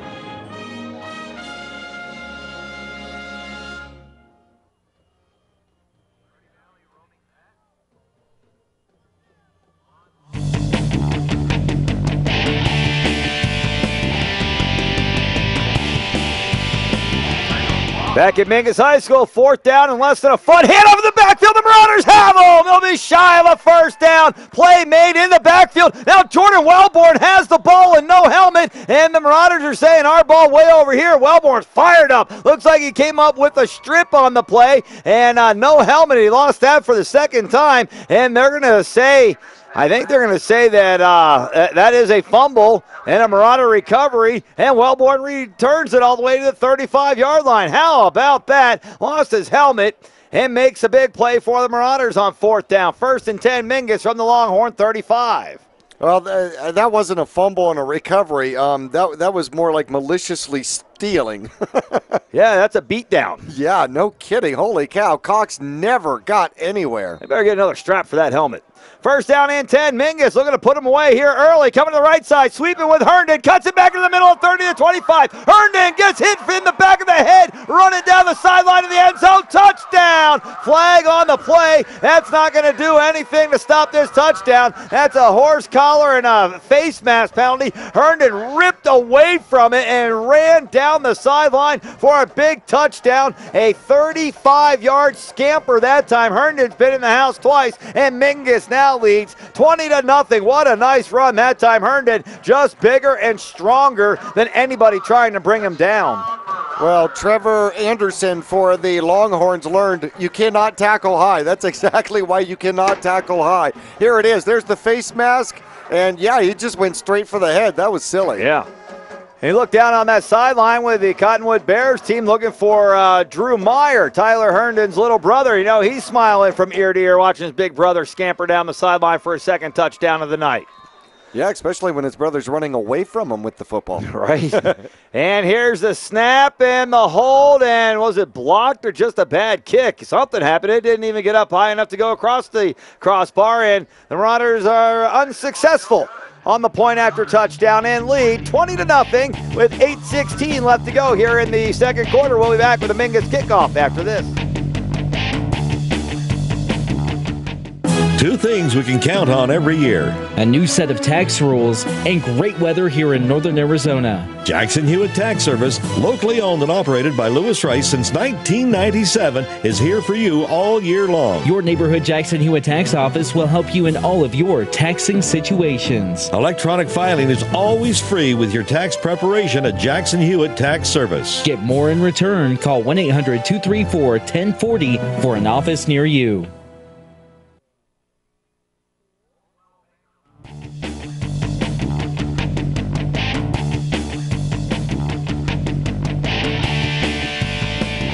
Back at Mingus High School, 20-0. The Marauders with the lead with 8:16 left to go here in the second quarter, and the Marauders are going to have the ball moved upfield to the 45-yard line to kick off from because of the penalty on the play. They're only going to give him 5 yards, though, to the 45, and that's where Jacobo will kick off. Got some updates for you. Sandra Day O'Connor leading Bradshaw Mountain right now, 6-0. And in the baseball game, in the middle of the 6th inning, Baltimore is taking a 2-1 lead over Texas. Here's the kickoff. It bounces at the 15-yard line, picked up at about the 8. Looking to run right is Cox. Cox now holds it with 2 hands and plows forward where he's going to be tackled at about the 23 or 4 yard line. Marauders bouncing out of there saying our ball, our ball. The officials don't agree, and they say he's down at the 24 where it will be first down and 10. Payson. Well, you may mention how excited Wellborn was after he stripped the ball and rumbled and stumbled. Do you know how big a defensive player's eyeballs have got to be when you don't see anybody between you and the end zone and you have the ball? Heck yeah, that's a party waiting to happen. Yeah. Here comes Big Wellborn right now. Coming into play some right defensive end here for the Mingus Marauders. What a momentum swing. Mingus, one-play scoring drive. Here's the first down play for the Longhorns, trying to get back in this thing. Well, in the shotgun, Goodman drops back, looking left, looking to fire it up for grabs on the left-hand side. It's anybody's ball, and Payson comes down with it. Well, Seneca just got outworked that time. He got boxed out, and the catch is made by Tyus Sarnowski. Sarnowski, a junior, 6'1", 160 pounds, just got his backside on him, boxed him out, went up for the board, and came down with a big rebound. Well, Seneca just found himself behind the receiver, which is where he should have been, but the ball was in the air, I don't know, about 10 minutes? 30, I was going to say 32 seconds, so he had plenty of time to reposition himself. Yeah, it's halftime. Not quite. 7:50 left to go in the second quarter. 20-0, the Marauders with the lead. And a big floating pass that took forever to come down comes down to the Longhorns. 1st and 10 at the Marauder 47-yard line. Goodman stays in the gun. 1 split wide on the right, 3 on the left-hand side on the short end of the field, and looking to throw. Goodman under pressure, hit and breaks free, hit again, and he's still free. Now gobbled up and down. A loss on the play of about 8 yards back to the Marauder side of the field to the 45-yard line, and Goodman nowhere to throw the ball, and then tried to run, and it was just pot shots by the Marauders until they finally drop him for a loss of 8. Well, one thing that we saw last week against Coconino that is changed here tonight, Mingus held their lanes that time. He had nowhere to run out of that pocket without red shirts right there. I think Longfellow came up with the final tackle. 2nd down and 18 now from their own 45-yard line. Longhorns looking to take the snap. There it is. Screen pass. A reverse pass there on the right side. What did he do? He threw it behind him that time, a lateral, and trying to run to the right side. Nowhere to go as Tyus Sarnowski, the player that made the catch earlier, and he's down for a short gain. They're going to give him about 3 yards, it looks like, to the 48-yard line, and it's 3rd down and 15 now for the Longhorns. Well, that makes him their leading receiver, 2 receptions, 31 yards. It's not bad. 6:20 left to go here in the opening half. 20-0. The Marauders with the lead at home. 1 home game remaining for Mingus. Next week we're on the road at Prescott. Here's a snap. Goodman rolling right, looking to throw. Throws back to the left-hand side. Has a man in the slot, and he's not going anywhere. Marauders eat him up that time, gobble him up, and shoot him out. That time number 12 was the recipient of the pass. That's R.J. Cox, and he's got 2 yards to midfield, and it's 4th down and 13. Longhorns will look to punt it away. Wow, if that was a block, that would have been a chop block because Jordan Wellborn hit him high, Longfellow hit him low. Marauders ready to receive a punt. I want to say hi to Brett Meacham out listening to the game tonight, JB. He said he wasn't going to be able to make it, but he'd be listening to us on the radio. Hope he's enjoying it. Good punt here by the Longhorns, and it will take a bounce into the end zone. So 1st down and 10, Mingus at their 20-yard line. When we come back, the Marauders have the ball, leading by 20. 5:30 left to go in the opening half.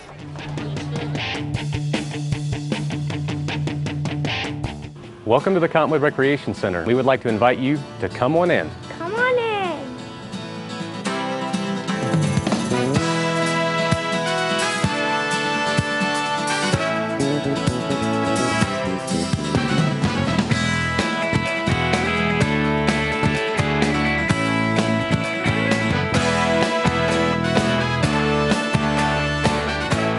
Our whole team is here to help you get the most out of each workout here at the Cottonwood Recreation Center.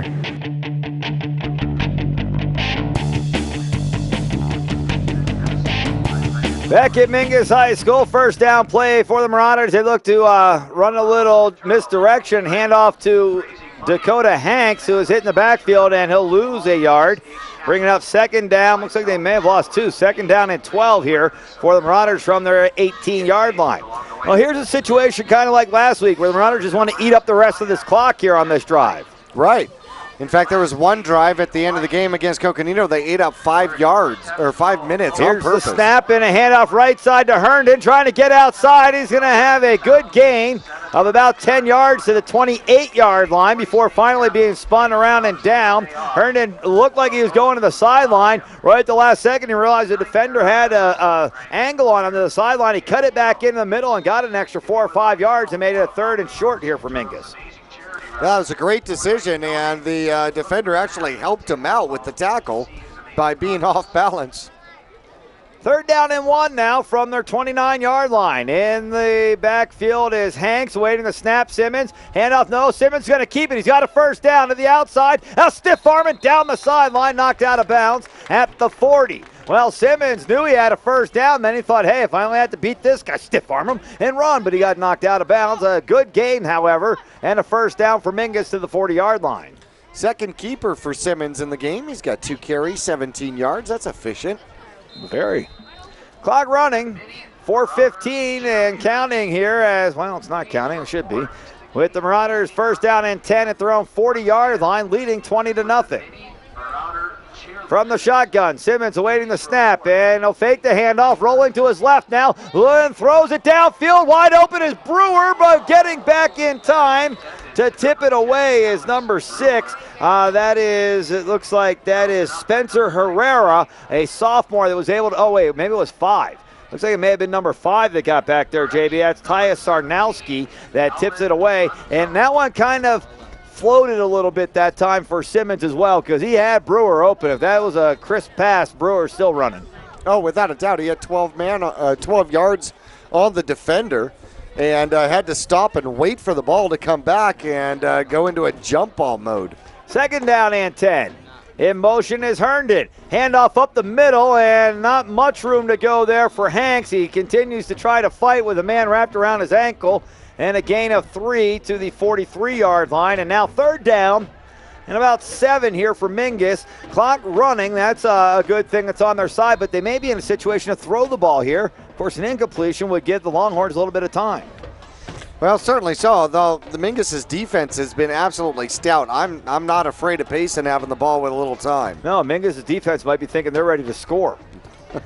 3rd down and 7 now. Here's a snap and a handoff to Herndon, coming right. Herndon cuts it back up the middle, spins around and dives forward to the 50-yard line with a good spot. He will have a first down. Looks like they're going to mark him right at the 50 and should be a first down for Mingus, and the referee already says it is. First down and 10 Marauders, and not for the second effort of Herndon diving forward. Well, now they're going to bring out the chains. It would not have been a first down for Mingus. Well, looking at Payson during the course of the season, they are, by the way, a playoff team at the current present moment, number 14 in the seedings. And their first game, they beat Chino Valley 52-28. Came back and a 20-point victory, 41-21, over the Camp Verde Cowboys. How close is that, Zach? Did they not make it? 4th down, short by about 2 inches. I got to imagine that. You got to go for that. I think so. A loss then to Fountain Hills, 14-7, and that is where they lost their quarterback for a couple of games, Gunnar Goodman, and then on to Miami, who is 2-4, a shutout victory, 44-0. 4th down and inches for the Marauders at midfield. As they head back to the line of scrimmage, quarterback Simmons in a shotgun, awaiting the snap. Here comes, well, now Payson just gave it to him. Yep. That was on 2. Trying to guess the count that time and dove into those gaps there and gave the Marauders a first down on the penalty. That is the drive. See, and we tell our little guys on the football squad, You've got to understand the count because there comes a time in that game when you need it's on 2 or 3. It doesn't matter what it's on. When that ball moves, you move. First down and 10. Mingus at their 45-yard line of Payson. Here's the snap. And Simmons quickly to throw over the middle. He's got Brewer, the one-handed catch. Splits the defenders at the 20 to the end zone. Touchdown! Alex Brewer, 45-yard touchdown reception. Caught it with one hand. Slid between two defenders and streaked into the end zone. Marauders on top. 26-0 with 3:06 left to go here in the opening half of play. That was beautiful, and that was Brewer right there. Great athleticism, and then watch this cutback. Doink! And yeah, just they left ran him into in each his other. shoes. That's how you do it. Karen into hold. Kadera into kick. Good snap, good hold. Kick is up, and the kick is good. The Marauders lead 27-0 with 3:06 left to go in the opening half. We'll be back with the Marauder kickoff coming up after this. It's nice to see so many familiar faces. Enjoying great Sears prices. Sears Hometown Stores, where you'll find that great Sears quality and new Sears availability at the lowest prices guaranteed. We're like your father's Sears store, but a whole lot more. If it's not on our shelf, it's right here online, and we'll have it delivered to your front door. Plus, we have the largest selection of home appliances in the industry, including the top 10 national brands. Sears Hometown Stores, we're in your neighborhood.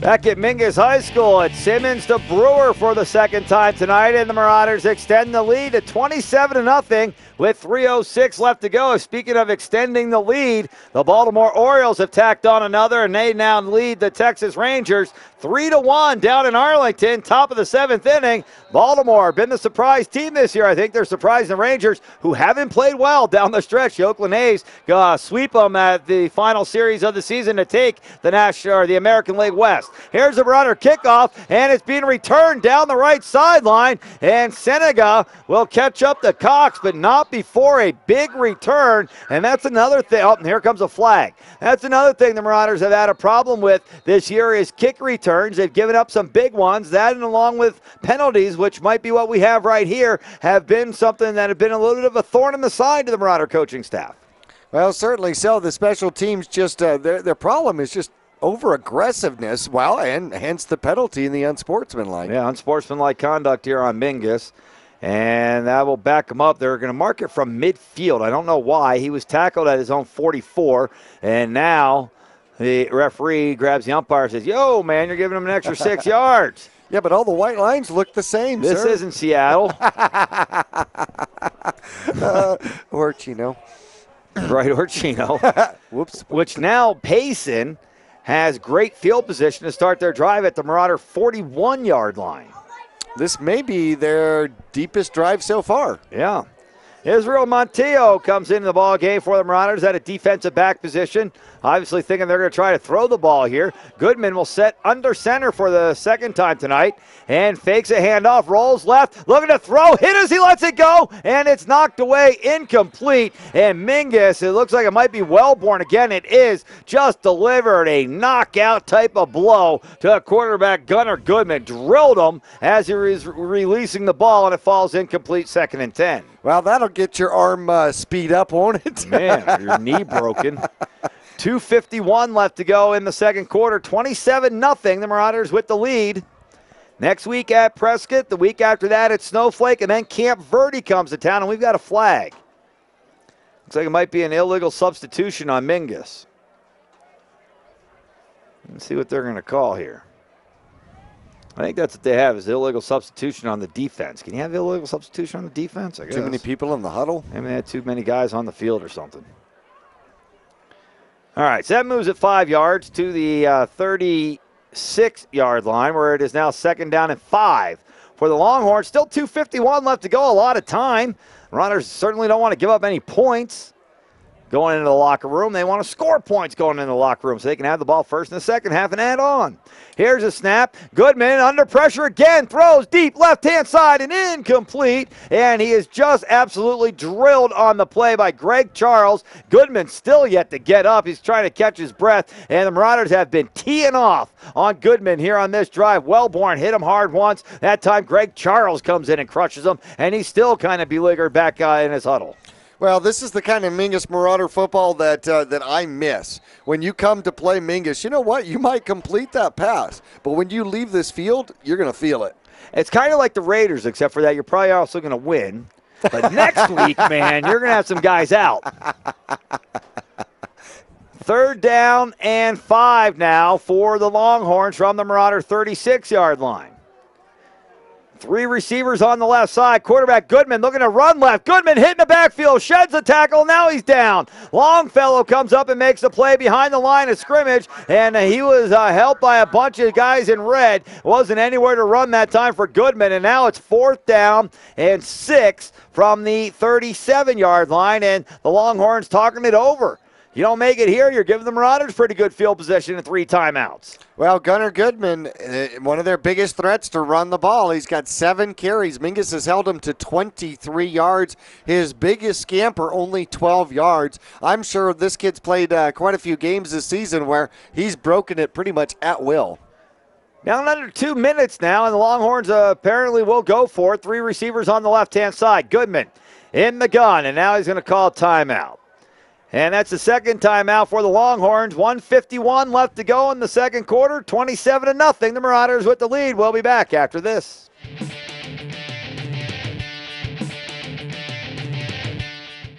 Each year, the faces change, yet the will to test one's passion remains the same.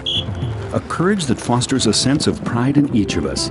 Keeping that pride strong and healthy is our job. That hurts a lot, huh? World-class therapists, nurses, and orthopedic surgeons focused on keeping our athletes in the game. From prevention, diagnosis, treatment, and the latest in non-invasive surgical techniques, you can feel confident that we're on the sideline, ready when you need us.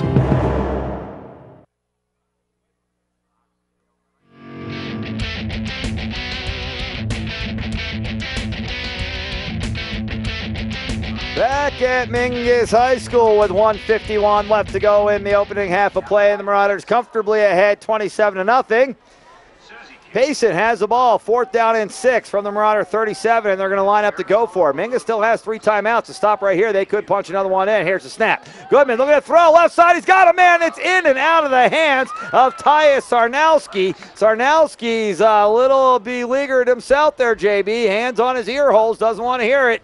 But you know what? That one hit him right in the hands. Should have been a first down, and the Marauders now didn't lose much time. 3 seconds, 1:48 left on the clock. They've got all 3 timeouts and a chance to score again. Well, one could argue that his hands over his ears and he could still hear because that one went right through the holes in his hands. You think you hear the ocean? Put your hand over your ear holes. Right. Especially if you're breathing hard. He's hoping to be hearing the ocean. It's better than getting over the sideline and hearing Coach Jake Startwood over there. First down and 10, Mingus from their own 37-yard line, working on the near hash mark. Here's a snap. Looking to throw out of the backfield. They got it to Rios. He's going to be hitting out of bounds. Didn't get much. To the 40, it looks like they'll mark him. And why are they keeping the clock running? I mean, he's hit out of bounds and the clock stops. Apparently, they're not going to give it to him. Gain of 3. 2nd down and 7. The Marauders quickly back to the line of scrimmage. Remember, they have timeouts to work with. Looking to throw again as Simmons. Flushed out of the pocket. Now he'll throw to the sideline. And it's out of bounds and incomplete. And that one will not be intentional grounding. However, it's 3rd down and 7 now with 1:21 left. You don't want to leave them any time. Well, it wasn't intentional grounding because he threw it to Pelletier, who caught the ball. He just happened to be out of bounds. Yeah, now he's over there talking to Coach John. Hey, did you see that? Yeah. Receiver now right here. Put me out there. Throw the ball to me a couple times. There's another pretty good number 11 playing football here in Arizona. Right, right. 3rd down and 7. Here's a snap. Simmons drops back, looking left, looking right, throws right, catch is made, and it's going to depend on the spot. And the spot is going to be short of a first down, I believe. Yep. But I don't think by much. Oh, well, now they're saying first down, Really? and they're moving the sticks. Well, they must have moved the spot then. That spot didn't look good. No, and where they just spotted the ball is short by about half a yard. All right, first down and 10, Mingus. We'll take it. 1:12 left to go in the opening half. Browners looking to punch another one in before we go to the locker room. They fake the sweep to Herndon. Rolling, throwing, has a man. It's Hanks out of the backfield to the left side. Hanks down the sideline, and he'll be hit out of bounds. That will stop the clock. First down reception to the 38-yard line of the Longhorns. First down and 10, Mingus. 63 seconds and 3 timeouts to work with. Browners in good shape. Hanks just out of the backfield found himself wide open, and when that kid gets into open field, he is just downright dangerous. First down and 10, Mingus with the football, trying to drive again here at the end of the half. 27-0, the Marauders with the lead here at home. Here's the snap. Simmons, quick hitter over to the left-hand side. He's got off to Moronis, who did a little stutter step and then decided, you know what, I help my team better if I just get out of bounds, take my 5 yards, and stop the clock. Well, Mingus sure working on the 2-minute drill here, aren't they? Uh-oh, here comes Brewer. Uh-oh. That's trouble. Hey, last time he caught the ball, it wasn't a touchdown. That broke the streak. What? He's got 96 yards on 3 catches. The first 2 were touchdowns. Wow. I guess he's going to have to get another one. Second down, here's the play. Simmons flushed out of the pocket, and now he's being hit and sacked. And a loss, about 6 yards, and he's shaken up on the play. Simmons is hurt. Uh-oh, he got kicked in the head. Timeout. And Simmons, it looks like it's his left leg. And the Marauders are going to call timeout, which means Simmons won't have to come out of the game. Good time to call it as well. 49 seconds left to go in the half. Third down and 11 here for the Marauders. And Coach Young wants to talk it over. We'll be back to Mingus High School after this. Verde Valley Connections is your source for primary medical care. Verde Valley Connections is here for you. We're taking new patients every day. Just give us a call and we'll set you up with an appointment, or stop in and we'll try to work you in. We'll take the time to get to know you. And if you need a prescription, our pharmacy is right here in the lobby. Whether you're new in town or just don't have a primary care connection, Verde Valley Connections is here for you. call 634-2236 and ask for Connections.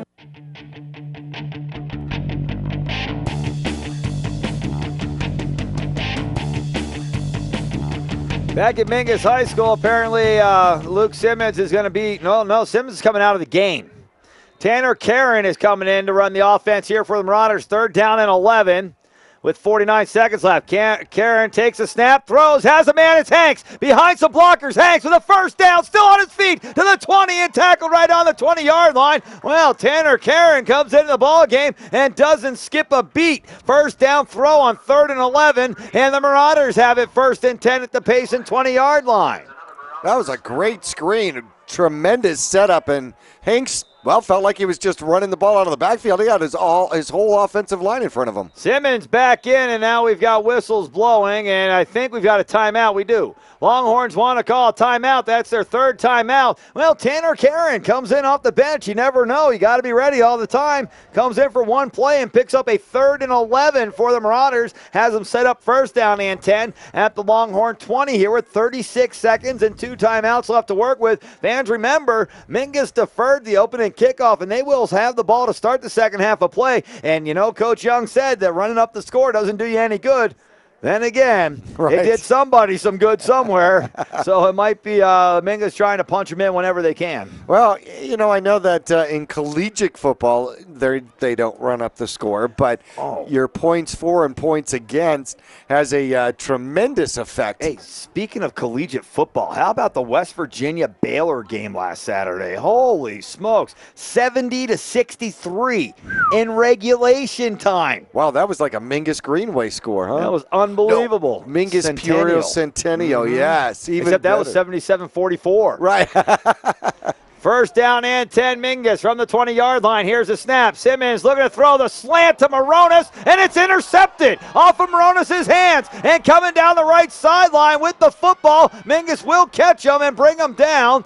Morones hit him in the hands, popped up in the air, and then intercepted by, I think it is 20, Miguel Mendoza, who returns it all the way to the Marauder 46-yard line with 24 seconds left to go here in the half. And our fans watching at home, you can see the ball off the hands of Morones, pops up in the air, and is taken by the Longhorns. So that one really doesn't go on Simmons, although it was a little behind him, but hit him in the hands. Anytime you do that, you hope that your receiver is able to come down with it. Well, not only that, but especially that kind of a slant, you never want to throw that ball high. You know your receiver's running in traffic to start with.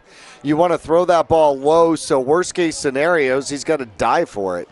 Goodman in the shotgun, trying to do a little magic here before the end of the half. Man in motion from left to right. Behind the quarterback he goes, and they'll throw a slant to him, and now it comes right back over to Goodman, and it's stripped away and stolen, intercepted, that time by Jordan Wellborn. His second takeaway of the night. This is a defensive lineman, makes an interception after coming up with a fumble recovery earlier. Man, Jordan Wellborn with a tremendous play, just read the screen back to the quarterback all the way along, jumps up and makes the grab for the Marauders. And now Mingus again with 19 seconds left. They're in scoring position with 2 timeouts. Holy cow, that is a defensive lineman's dream. He's got a strip and an interception in the same game. Now he just needs one more thing to cap it off. Oh, yeah. Big TD. Yep. Maybe how about the trifecta? Ooh. The sack, fumble force, fumble recovery, and a touchdown. That's a quadfecta. Here's the snap, and looking to throw. Simmons rolls right, throws right down the field. Oh, where's the flag on that? Here they come from all over the place as Brennan Kitchen is lit up from behind. He's still in pain down on the sideline. Went up for the pass and got drilled in the back. It's going to be a personal foul. Give the Marauders 15 more yards, and that ball was not catchable, but there's no reason for a hit like that on a defenseless receiver. No, I have seen less damage in an auto accident. You get collided on behind, just run up behind and just nailed in the back. Now the Marauders will move the ball to the 27-yard line. It looks like maybe the 28 right between them. And they will run in a new play with 13 seconds left to go here in the half and 2 timeouts. Well, Kitchen found himself so defenseless because the ball, he turned completely around looking for the ball, expecting it to be toward the inside of the field, and then it was thrown to the outside, and then found himself just completely backstepping. 1st and 10. Here's the snap. Simmons looking to throw. Simmons flushed out of the pocket. Now he's hitting down. And do the Marauders call one of their timeouts? 6 seconds left in the half, and they do. Well, Kitchen's getting some attention behind the Marauder bench. They've got head trainer Michael Payson looking him over, along with Dr. Wiley and Dr. Welly. In great hands down there on the sideline, JB. And, of course, tomorrow, if he needs a little extra help, he can head over to Northern Arizona Rehab and Fitness for a little extra physical therapy and attention. Absolutely. If you got something going on, can't quite figure out how to make that joint work, or you just got weird pain, you can go in. Free consultation. A lot of times you can get there before you can actually get in to see your doctor. And with all of their decades of experience through their physical therapy trainers and physical fitness personnel there, they got a real good idea as to what might be going on. And maybe if you need that doctor's appointment, they can help you get it. Want to make mention with the injury report, as we'll kind of throw it in here, Broyles still out with that knee, and Navarez we're still hoping to get, we could get both of them back for playoffs, hopefully. Broyles is suited up tonight. We don't expect to see him play much.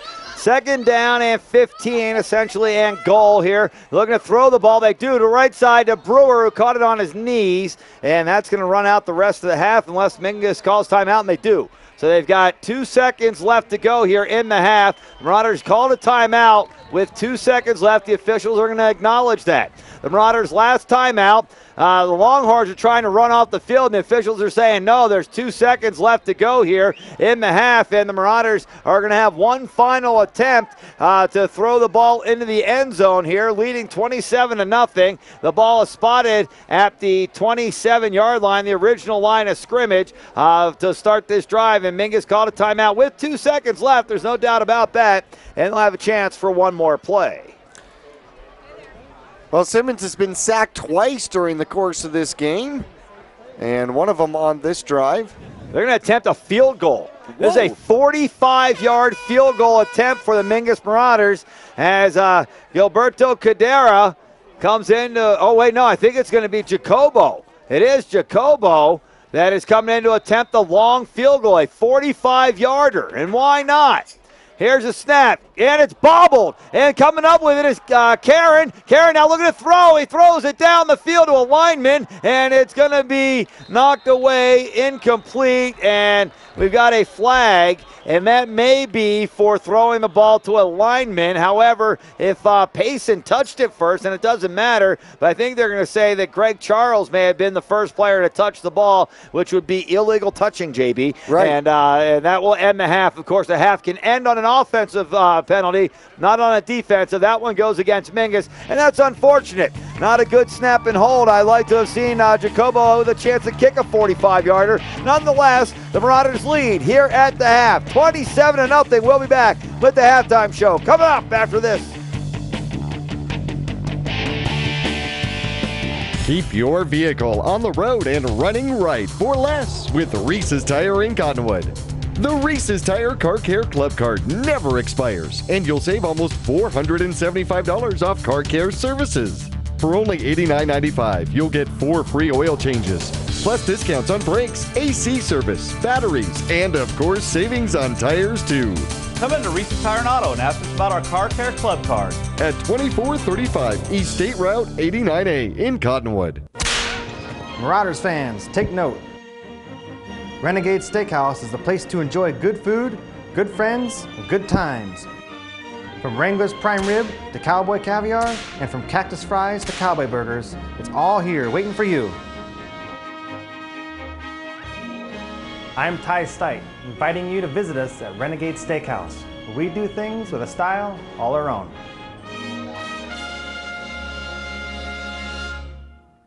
Welcome to the Cottonwood Recreation Center. We would like to invite you to come on in. Come on in.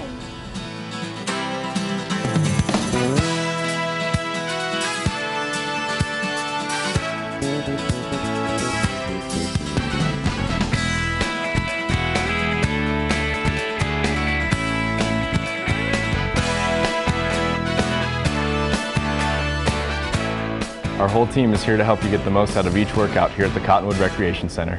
Verde Valley Connections is your source for primary medical care. Verde Valley Connections is here for you. We're taking new patients every day. Just give us a call and we'll set you up with an appointment, or stop in and we'll try to work you in. We'll take the time to get to know you. And if you need a prescription, our pharmacy is right here in the lobby. Whether you're new in town or just don't have a primary care connection, Verde Valley Connections is here for you. Call 634-2236 and ask for Connections. Welcome to the Sears Halftime Report. On Facebook, be sure to like Cottonwood Sears for special Sears coupons each Friday and one-of-a-kind deals from your local Cottonwood Sears in the Food City Shopping Center. In just a moment, we'll have a recap of the first half, including Marauder highlights, scores, and stats. Now, let's head back live to the press box. Here's Zach Calandra.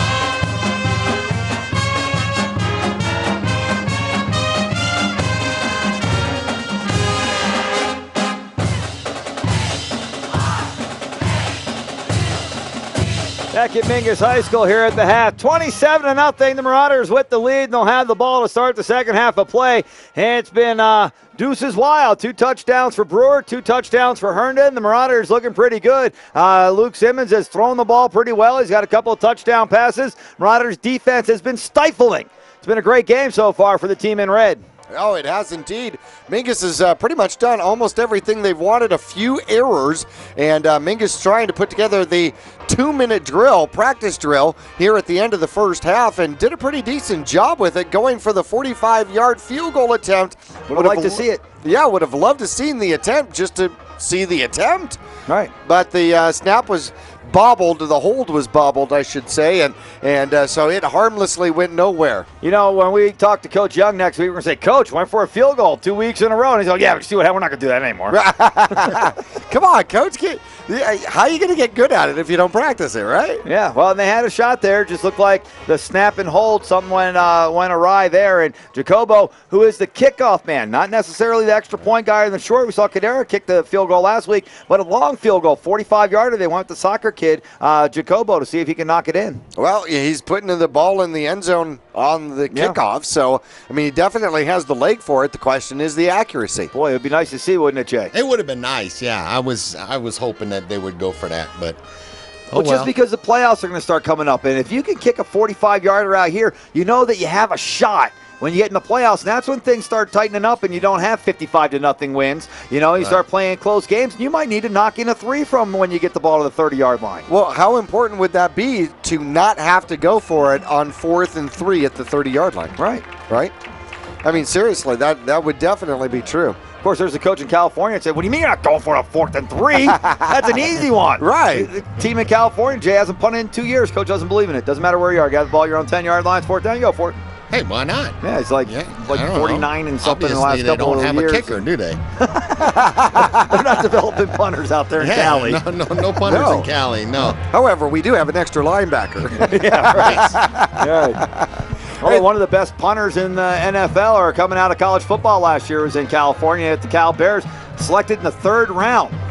Brian Anger, who went to the Jacksonville Jaguars, a 3rd-round selection for a punter. It's unheard of. Wow. Out of Cali. Yeah, that's nice. Cal Berkeley. Obviously, he didn't play for that coach, though. No. No. That's not a good career move to be a punter in that guy's system. No. What do you play? Punter. Okay, go stand over there. That's what they do anyhow, right? Switch school systems. Yeah. Yeah, you know, why do you want to transfer? Because he doesn't have a punter. Yeah, we don't punt. Right. See this leg? Right, exactly.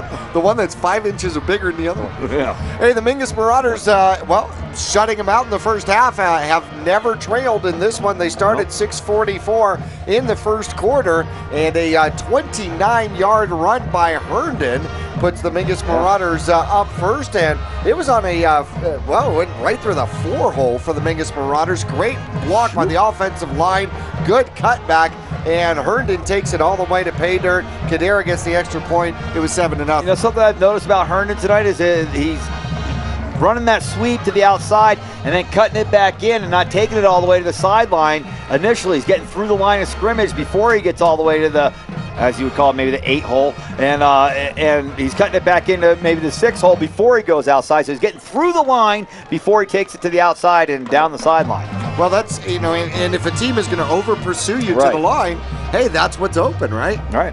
You know, especially we had made mention that Payson is a very fast squad, offensively and defensively. They could probably beat you to the sideline. And that's what it looks like they're trying to do, is trying to cut that out. And Herndon's wise enough to realize they've got me cut off the sideline, but if I cut it in here and then I get to the sideline, then I got them all beat. He's done it twice tonight. 29-yard touchdown run, whether it's down the sideline or up the middle, it don't matter. It's still points, right? That's right, yeah. Points are valuable. Indeed, and Mingus would tack on some more here, second quarter action. And Mingus, let's see, a 40-yard touchdown strike. Simmons to Brewer, his first of 2 of the game. And Simmons found him wide open downfield. I mean, look at that. He has got 15 yards on everybody.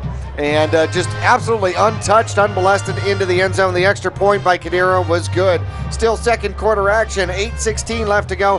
Another 35-yard run, a second TD run by Herndon, and this is after Wellborn. This is the face mask. This was the face mask one. He cuts it back right there, you were talking about, through the 6-hole, shakes off the face mask, keeps his balance somehow, and down the sideline into the end zone to score his second touchdown of the game.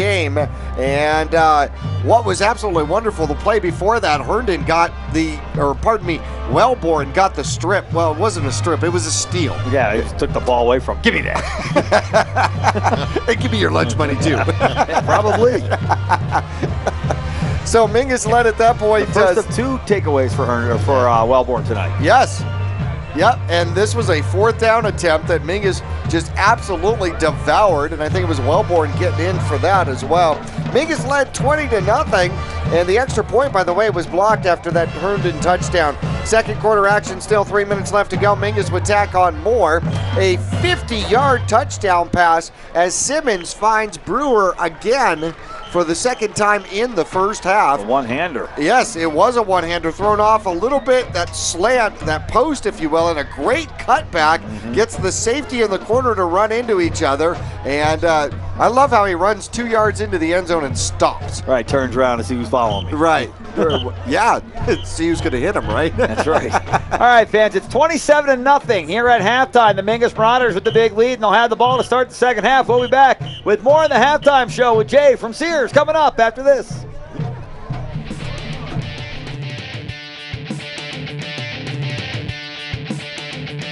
It's nice to see so many familiar faces. Enjoying great Sears prices. Sears Hometown Stores, where you'll find that great Sears quality and new Sears availability at the lowest prices guaranteed. We're like your father's Sears store, but a whole lot more.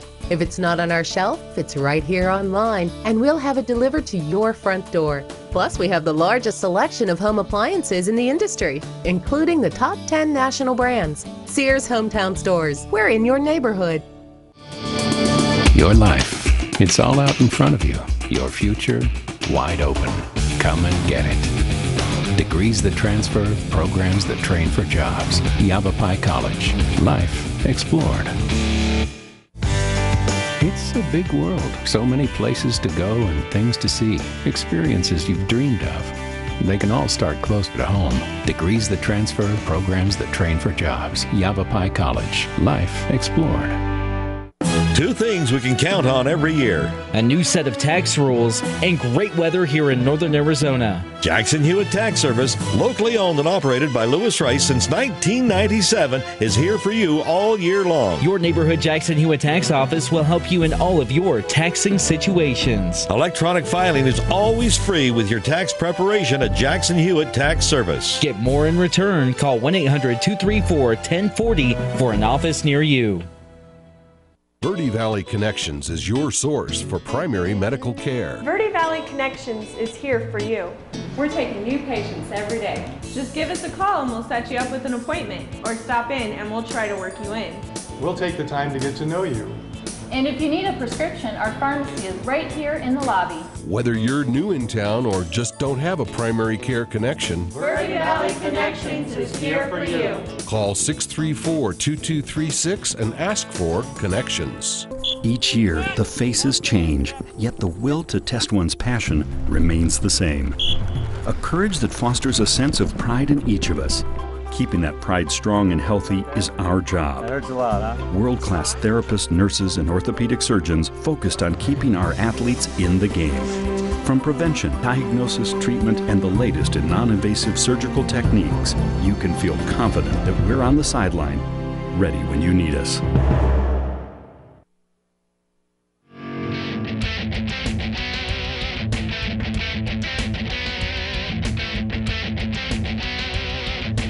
Back at Mingus High School, you can see some of the junior cheerleaders out there, JB, joining the Marauder cheerleaders. These are the young ladies that participated in the Mingus Mini Cheerleader Cheer Camp here this week. They got to work with the Marauder cheerleaders and learn different cheers and drills, and a lot of these girls are in the High Desert Youth Football drill squads, and they got a little extra practice this week, and it's nice to see. Look at the numbers. Look at all those young ladies out there that are participating in this cheer camp. Holy cow. I mean, with numbers like that, just think of what's coming through the ranks. We're going to have like a collegiate cheer squad. Wow. And Powder Puff football is going to be good. Yes. All right, fans, 27-0 is our score here at halftime as the mini cheerleaders are out on the field doing their little cheers that they learned this week. There's my daughter right there, Hope, on the right-hand side in the white vest, and now they just pan off of her. But, hey, that was fun to see my little kid there on TV, Jay. Yes, sir. All right. Yeah. Jay, how you been, man? Hey, we're doing great. Yeah? Doing great, yes. Yes. Busy week at Sears this week. Yeah? Got some great stuff going on right now. Like what? You really want to know? Of course I want to. Absolutely. They're doing right now, we have a buy more, save more event going on. And what that means is we've got our ultra low sale prices. You buy 2 appliances, you'll get an additional 10% off. You buy 3 appliances, you'll get an additional 15% off. Okay? And if you buy 4 appliances, we'll give you an additional 20% off. Man. You can end up saving 50 to 60% off of some of the appliances in the store. It's cool. So good. Yeah, it is. I mean, it's a great promotion. I mean, this doesn't happen very often at Sears either. So when they offer this, if you need appliances or you've even thought about it, buy now. So you buy 4, and you're going to save another 20% on the 4th one, right? You're going to save 20% on the whole gig. On the whole thing. On the whole gig. Okay, so now, what does that include? Any appliance? I mean, you're talking about everything in there? Anything $3.99 and over. Okay, there we go. All right. So if I bought 12, would it all be free? Jackie, you're always looking for the freebie here. You don't even want to pay for the impact wrench that you should have in your truck. You don't even want to pay for that. So, I just want a lug nut wrench. No, I know. Really, just a lug nut wrench. That would be enough for you, right? Did he get one yet? Do you know? I don't think so. You don't know, huh? Wait a Are second. you riding with him next week? Yeah, of course I am. Because I'm not. No, wait a second. Did you give me the one that you promised me? Give you? No. We said something about buy. Oh, I misunderstood. I know. I kept waiting for you to drop one off to me. I can buy never it. mind. Yeah, No, that's a different he's gotta story. buy one. I'm not going to give him one. Now, if I buy 20 of them, are they all free? No, I'm kidding. You can buy 20 of them. Yes, I mean. Hey, so big deals going on at Sears. Yeah. So that's it's the really point we cool. want to get out. Yeah. You guys really got a big, especially like people that are look at buying a house or remodeling their house Yeah. or Oh my something gosh, where yeah. you want to go get new appliances, washer and Yeah. dryer, new stove and a new refrigerator. Yeah. Man, you can save a ton of money at Sears right now. You're a property manager, and you got 4 places that need fridges. All right. Mm-hmm. Just come on in and get them now while they're inexpensive. I mean, it's a great deal. It really is. People have got to remember that extra refrigerator for the garage. Absolutely, for the garage. freezer. Yep, the absolutely. freezer. The freezer, The absolutely. It's hunting season, right? Right. Darn right. You've got to have a freezer. If Right. you're a hunter and you ain't got a freezer, obviously you're hunting beer and not deer. Well, yeah. So then you know? need the refrigerator. Right. Then you need the fridge. The Right. Beermeister. Having the freezer is when you get to take advantage of the buy one roast, get the second one free, right? Absolutely. See? Kind of like appliances, Right. except you don't get one free. Right. Close. Close. You get a 10% off. Right. My head hurts. Math does that. Yes. All right, fans, let's take a quick break right here, and that's the end of the half. Teams are back out there. I'd like to thank Jay from Sears for joining us here at halftime. Sears, the place to be to get your appliances. They've got great deals going on. We'd like to see everybody out there support your local Sears, which is a local family-owned. This isn't just locally a Sears owned. that's owned by somebody in Chicago or No, whatever. this is an awesome. I mean, local it is. family, It's so awesome. support 'em. It's owned, locally owned. Come on in. We need to do support more 'em. of that. We need to support our local Absolutely. community and our local mom and pop type of businesses here in Cottonwood. Sears is one of them. Yes, sir. All right, fans, we'll be back with the second half. Marauders on top, 27-0. We'll be back after these messages. It's nice to see that so guy- many that familiar guy. faces. Enjoying great Sears prices. Sears Hometown Stores, where we were where you'll going. find that Oh. great Sears quality and new Sears availability at the lowest prices guaranteed. We're like your father's Sears store, but a whole lot more. If it's not on our shelf, it's right here online, and we'll have it delivered to your front door. Plus, we have the largest selection of home appliances in the industry, including the top 10 national brands. Sears Hometown Stores, we're in your neighborhood. Marauders fans, take note. Renegade Steakhouse is the place to enjoy good food, good friends, and good times. From Wrangler's Prime Rib to Cowboy Caviar, and from Cactus Fries to Cowboy Burgers, it's all here waiting for you. I'm Ty Stite, inviting you to visit us at Renegade Steakhouse, where we do things with a style all our own.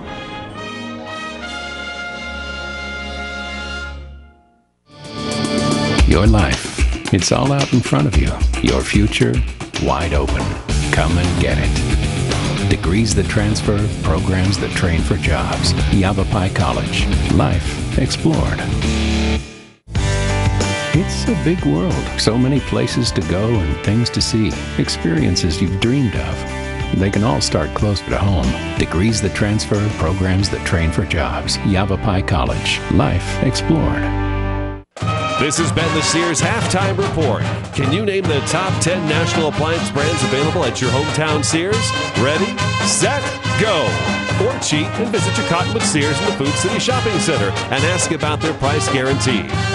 If you were at the stadium, you'd be rushing back to your seat right now because half number 2 is getting ready to start. Exciting Mingus Marauder football will return right after this.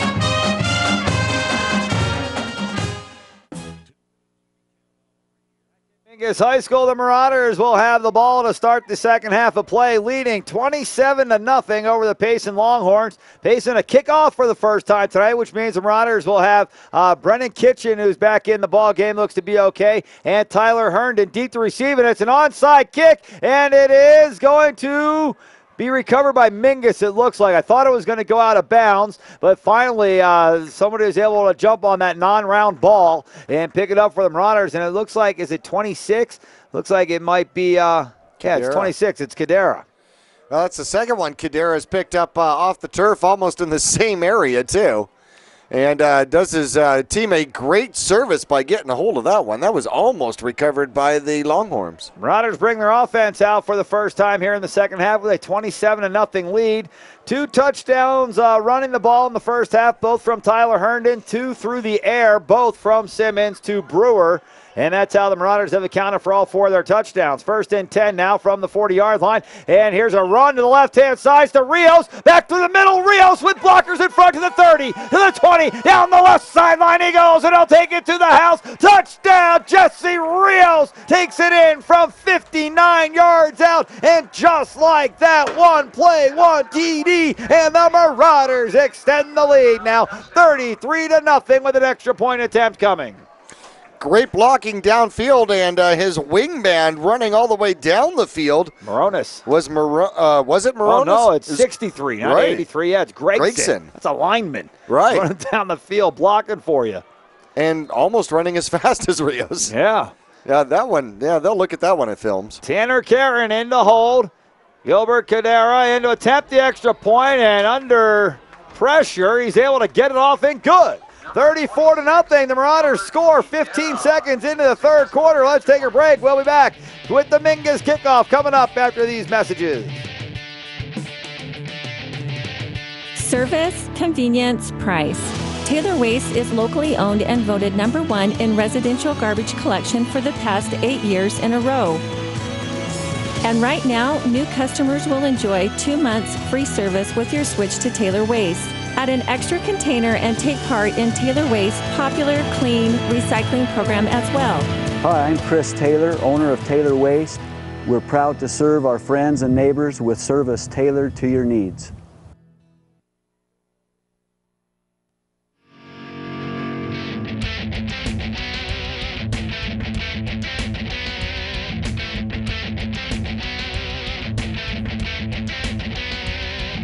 Jahir Jacobo in the kickoff for the Mingus Marauders. Quick strike offense. Mingus pounds one in on a 59-yard touchdown run by Jesse Rios to start the second half. And here's the kickoff taken at the 6-yard line by Cox. Cox from the left sideline now brings it to the middle of the field, trying to get outside, hit by Seneca and tackled. It looks like Seneca got a little help that time from Dakota Hanks, and shy of the 20-yard line from the 19 is, well, it looks like they're marking out the 20 now, and 1st and 10 from the 20s where the Longhorns will start with their first possession of the second half. Well, let's glance at some of the stats here in the first half for the Mingus Marauders. Luke Simmons went 8 for 11, 130 yards, 2 touchdowns and 1 interception in the first half. Leading rusher for the Mingus Marauders, Herndon, he had 6 carries, 93 yards, 2 touchdowns as well. And in the air, Brewer had 4 catches, 99 yards, and 2 touchdowns. Quarterback Goodman set in a shotgun, looking to his left-hand side. He's got 2 receivers there, 2 on the right as well. Here's the snap. Pump fake to the left. Now looking to go down the middle. He's got a man. Catch is made. And it looked like the Marauders were able to strip it, but he's going to hold on. And a first down out near the 35-yard line. Good catch that time by 47. And I had his number. It's Jared Varner with the reception and a first down for the Longhorns. That's his first reception of the game. They've thrown to him a couple of times. It's the first time the stick-em worked. Well, not quite as good as the first play of the second half for Mingus, but still a first down and a 15-yard gain. The Marauders were able to get a lot of pressure on quarterback Goodman in the first half. Let's see if they pin their ears back and come after him again here. You'd think that these guys are in a passing mode offense, being down by 34 points. Here's a flag coming from three different officials, former players, you would imagine. Eppinger made contact, but we'll see who flinched first. Coach Swartwood over on the other side of the field is motioning that it's on the Marauders, and the officials are going to agree. It's offsides on Mingus, and that'll move the ball 5 yards to the 40-yard line, where it will remain first. However, now it's 1st and 5. Well, let's look at the Payson Longhorns in the first half. Well, they had 99 yards of total offense in the first half, 21 yards rushing, and 63 yards on the ground, 84 yards of offense in the first half. First down and 5. Goodman from the gun takes a snap, looks to handoff, coming to left-hand side. Brick wall right there as they ran into Jordan Wellborn, then off to the right, and will end up getting about 7 yards and a first down. Well, it looked like the first effort was going to be stymied by the Marauders, but then he tucked his head and kept going and ended up with a good gain in the first down of the Marauder 48. Well, he just kept the legs running. Kept the legs churning. I'm not sure he even knew what direction he was running the ball. Just bounce off of something and just keep going. They hit the ground and just keep churning. Right. They're not at the Marauder side of the field. They're at their own 47-yard line. Here's the snap, and looking to run the ball again to the left-hand side. Not much room to go there as the Marauders bring them down after a short gain. They're going to give them about 2 yards and shy of midfield now at their own 48-yard line, maybe close to the 49. It's going to be second down and about 7 here for the Longhorns. Pelletier, another tackle. He has just been an absolute stud on this defensive linebacker core all season long. No doubt about it. Caused another fumble here in this game, in this contest tonight.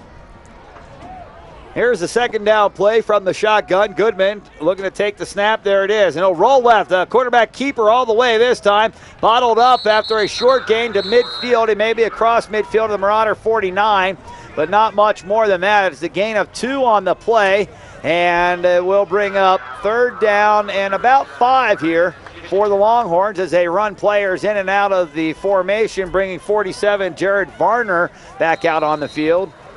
And he'll run the play into Goodman. Great job, everybody, just keeping their gaps on that. He had nowhere to run. Third down and 5 play now from the Marauder 49-yard line. Mingus with the 3 down linemen and 5 linebackers expecting the pass here. They've got 4 receivers on the left side. Now one of them goes into motion and a flag on the play, and we've got illegal motion, which will bring it back 5 yards to make it third down and 10. Also put the ball back on the Longhorn side of the field. 9:01 left to go in the third quarter of play. It's 34-0. The Marauders holding on to a shutout here. And after that penalty, things are looking a little better for the D. Well, pushes him back the other side of the field, the right side of the field, right? Mingus with only 1 shutout on the season, JB. Yeah, surprising the way the defense have played. Yeah.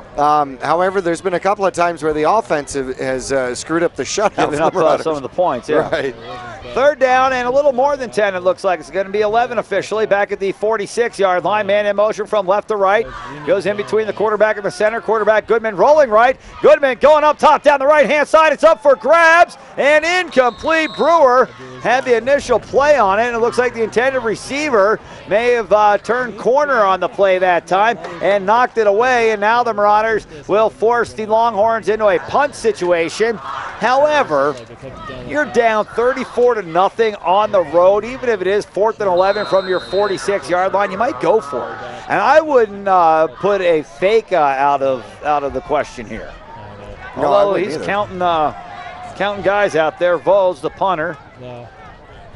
Here's the snap, good snap, and it's blocked. Pelletier got a hand on it, and it's coming down to a Marauder lineman who gobbles it up. It looks like it's Troy Carter. Comes down with a ball at the 40-yard line. I think it was Pelletier that got it. We'll have a chance to watch it again on the replay. There are two players back there with a chance at it. And here we go for our fans at home. Here it is. The punt attempt is up, and it is Pelletier that gets his hands on it first. And another block punt for Pelletier and a recovery for Mingus. 1st and 10 at the Longhorn 40-yard line. 8:19 to go, third quarter.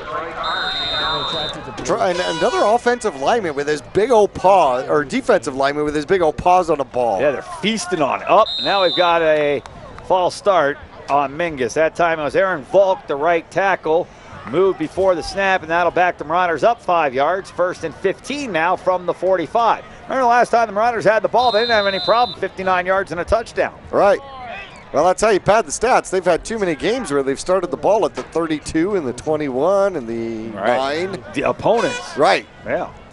1st down and 15 now. Simmons in the shotgun, takes a snap, and hands off to Hanks, who is tackled as he receives the ball, and he'll fight for what he can, and he'll lose a yard. 2nd down and 16 now from the 46-yard line. Making a substitution, the Marauders bringing number 48 back into the ball game. That's Felix Vera.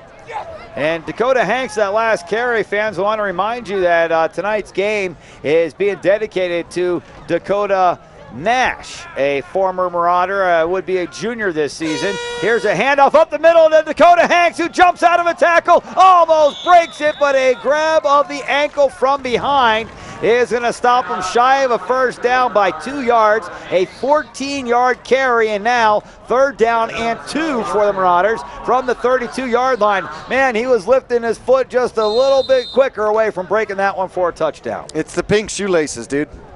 Yeah, well, yeah, and a lot of the Marauders wearing the pink for Breast Cancer Awareness Month here in October. But they're heavier than normal shoelaces. Gotcha. Snap, running right side. Herndon's got a 1st down. Looks to run it back to the middle. Looks to hit a defender. Yeah, tackle me. I'm going to hit you too. All the way down to the 21-yard line. A gain of 10 and a 1st down for the Marauders. Well, that puts Herndon over 100 yards on the game and his second 100-yard performance of the year.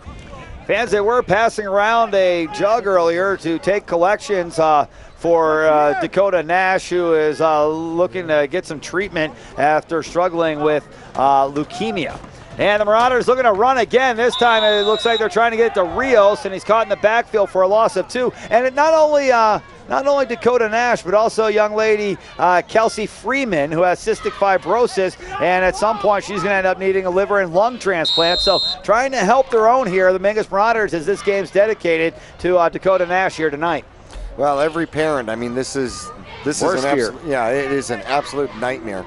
Have your child come down with something disastrous like this, and you're just helpless. You can't help them. 2nd down and 12 now, and Simmons is going to keep it, and he's hit from behind and down.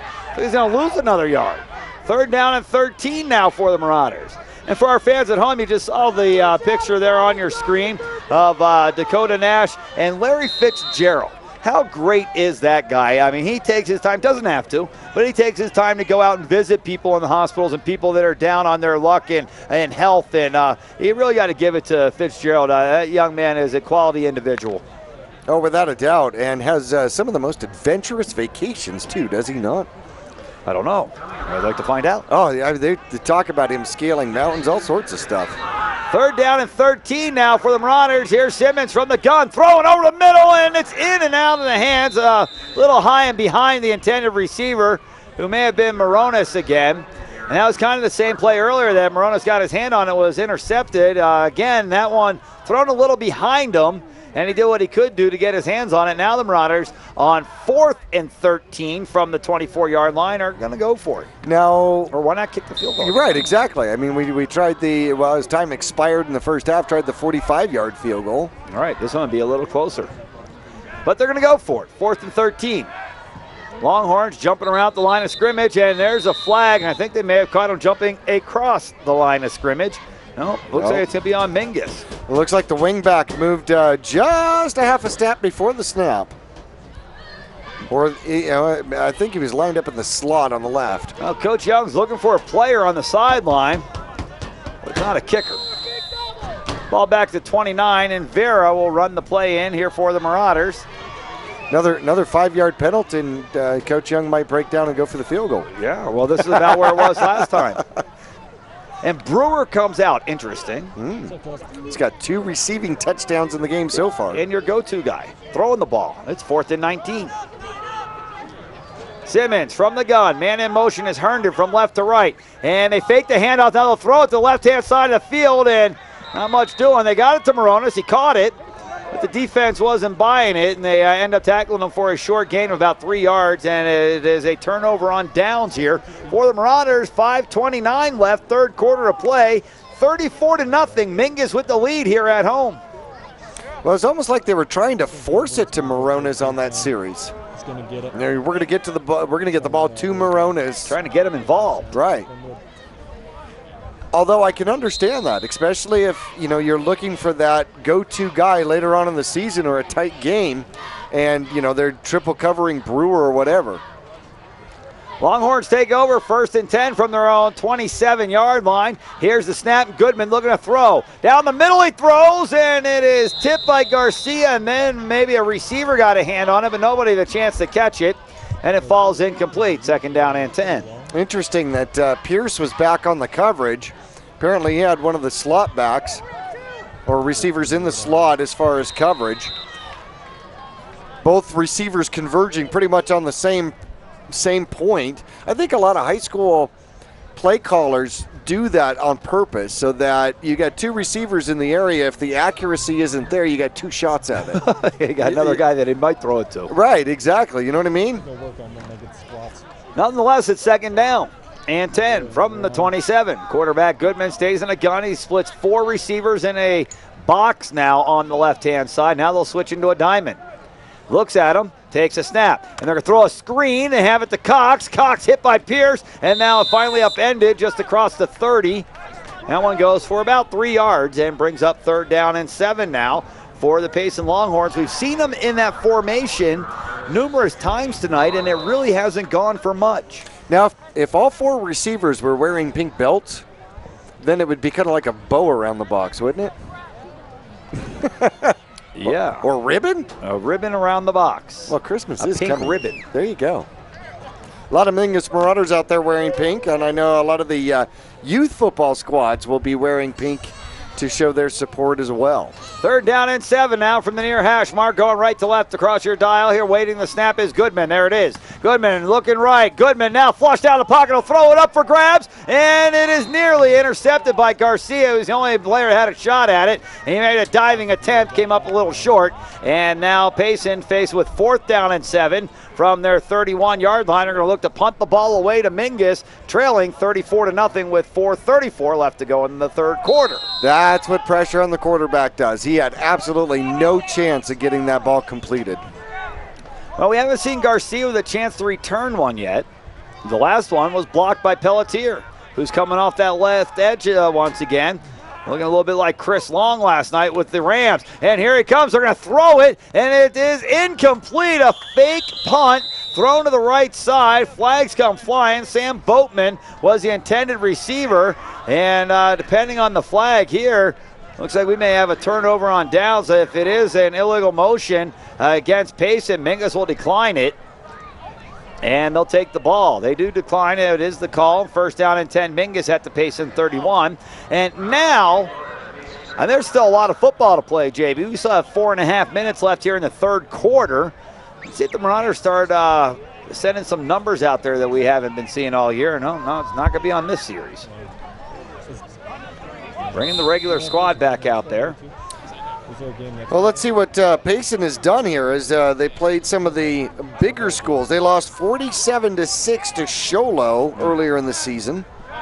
1st down and 10. Here's a snap, and it's going to go up the middle to, well, I thought it was Hanks, but apparently it's going to be Rios on the left side, and he's going to have a couple of yards. Gain of 3 to the 28. A little more misdirection out there. gets the clock running, and I think that's the main thing the Marauders are looking for right now. Although another touchdown by Mingus, well, I guess then a 2-point conversion would have to be, would be a continuous clock. Here's a handoff to Herndon. He'll go right side, dive forward, and he's going to be just shy of a first down.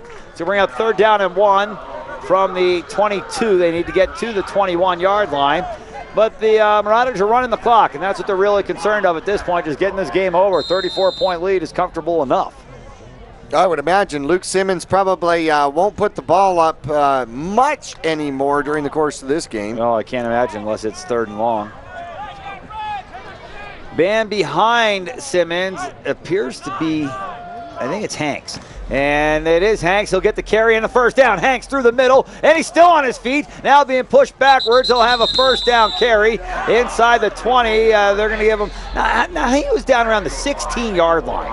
And they're going to mark him all the way back at the 19. I mean, it's not where you get pushed back to and tackled. Right. It's where you were when they hit you first. No. Sometimes it's just medium progress, not forward progress. Nonetheless, it was first down progress. Right. Which was, well, he was really. That was the whole point. Right, literally a run up the middle. You're looking for first down yardage. Right. You wanted 2, and you got 6. Nobody has ever told Dakota Hanks he's not supposed to score on that. You don't get what you need and then fall down. Right. Marauders in a throwing formation here. They're going to pitch it going left to Rios. Rios hitting the backfield. He's going to lose about 6 yards. Did not use his blockers. Marauders go flying everywhere. He did not use his blockers well on that one. Actually ran into the one spot where he didn't have blockers. Yeah, and his blockers were being pushed backwards on that one. Yeah, that's not good. Pitch left. Doesn't work. Cross that one off. Put it by halfback option. Pitch left. Throw back to the quarterback on the right. Oh, wait. We've seen that before. We saw that. Yeah, that didn't work good either. That was a... that wasn't us, though. No, that was a well-born interception. No, it sure was. 2:25 left to go, 3rd quarter. 34-0. Mingus with the lead. 2nd down and 16. Looking to throw the ball. Simmons does the middle of the field to Hanks. Hanks runs into the back of one of his blockers, and then he's tackled just inside the 20. Looks like they'll mark him at the 19, the original line of scrimmage, a gain of 6, and 3rd down and 10 now for the Marauders at the 19. We've seen a lot of those short throws by the Mingus Marauders here. It's almost like they're working a different part of the playbook tonight. Screen passes. Yeah. I like that, though. I mean, let's give somebody else a different look. Let's make them think about something else in the future here. 3rd down and 10. Marauders at the line of scrimmage. Take the snap, fake the handoff. Simmons throws the middle. It's to Herndon. Had it in his hands and then got hit before he could bring it in. It falls incomplete. Now it's 4th down. And is it 10 or 11? I got 10. And I think we're going to stick with that. From the 19-yard line. I mean, again, here's a chance he could kick it if you want. Well, Herndon bobbled that one, man. It would have been a spectacular catch had he been able to hang on to that one, especially after the hit. 4th down and 10 for the Marauders from the 19-yard line of the Payson Longhorns, leading 34-0. Here's a snap. Simmons dropping back. Simmons under pressure now. Throws left side. He's got a man. It's going to be close to a first down, but it looks like it's going to be about a yard short. Catch is made by, I think it's Moronis. It is Moronis, but he's down at the 10-yard line. He needed 1 more yard. Gain of 9 and a turnover on downs. Payson takes it over, 1st and 10 from their own 10 with 1:26 left to go in the 3rd quarter. Mingus leading 34-0. Simmons, 147 yards throwing the ball out here today. That might be his best throwing performance yardage-wise of the year. To a couple of different receivers now as well. Oh, he's been spreading it out. In fact, all of his yardage during the course of the year, he's spread out to 6 different receivers. Right. Well, it's nice to see it's not just Brewer, because eventually somebody's going to look to shut down Brewer. You got to be able to hit him with someone else. Yeah, you're going to play teams that have a safety corner combo that can double cover. 1st down and 10. Goodman in the shotgun. 1 back behind him. 2 on the left, 2 on the right. Here's the pitch going right and the reverse coming left. Hitting the backfield, and they're going to lose about 5 yards. I think his progress is to the 5, so a loss of 5. And it's 2nd down and 15, and the Marauders weren't buying the reverse. Now, Mingus stayed home. I mean, obviously the defensive coordinators for the Mingus Marauders definitely worked on staying in your gaps and staying in your lanes, because every semblance of trickery has been negative yardage out here today. Yeah, the defensive stats for Mingus are starting to pile up, and they'll look pretty nice when we're done. 2nd down and 15 now, as the Longhorns are only 5 yards out of their end zone. Marauders are sniffing the 2. Goodman awaiting the snap from the gun. Empty backfield. Trips on the left, 2 on the right. Looking for the quick throw over the middle, and watch out for the flags. Looks like we're not going to have them. Look like a little hand checking going on there across the middle. No flag on the play, and it's 3rd and 15 now. Clock stops with 30 seconds to go, 3rd quarter, on the incompleted pass. No. Longfellow was just explaining to Coach Young there at the end of the play that he was telling him good job and was trying to shake his hand. Right. High five. Right. The next time it's knuckles to the belly.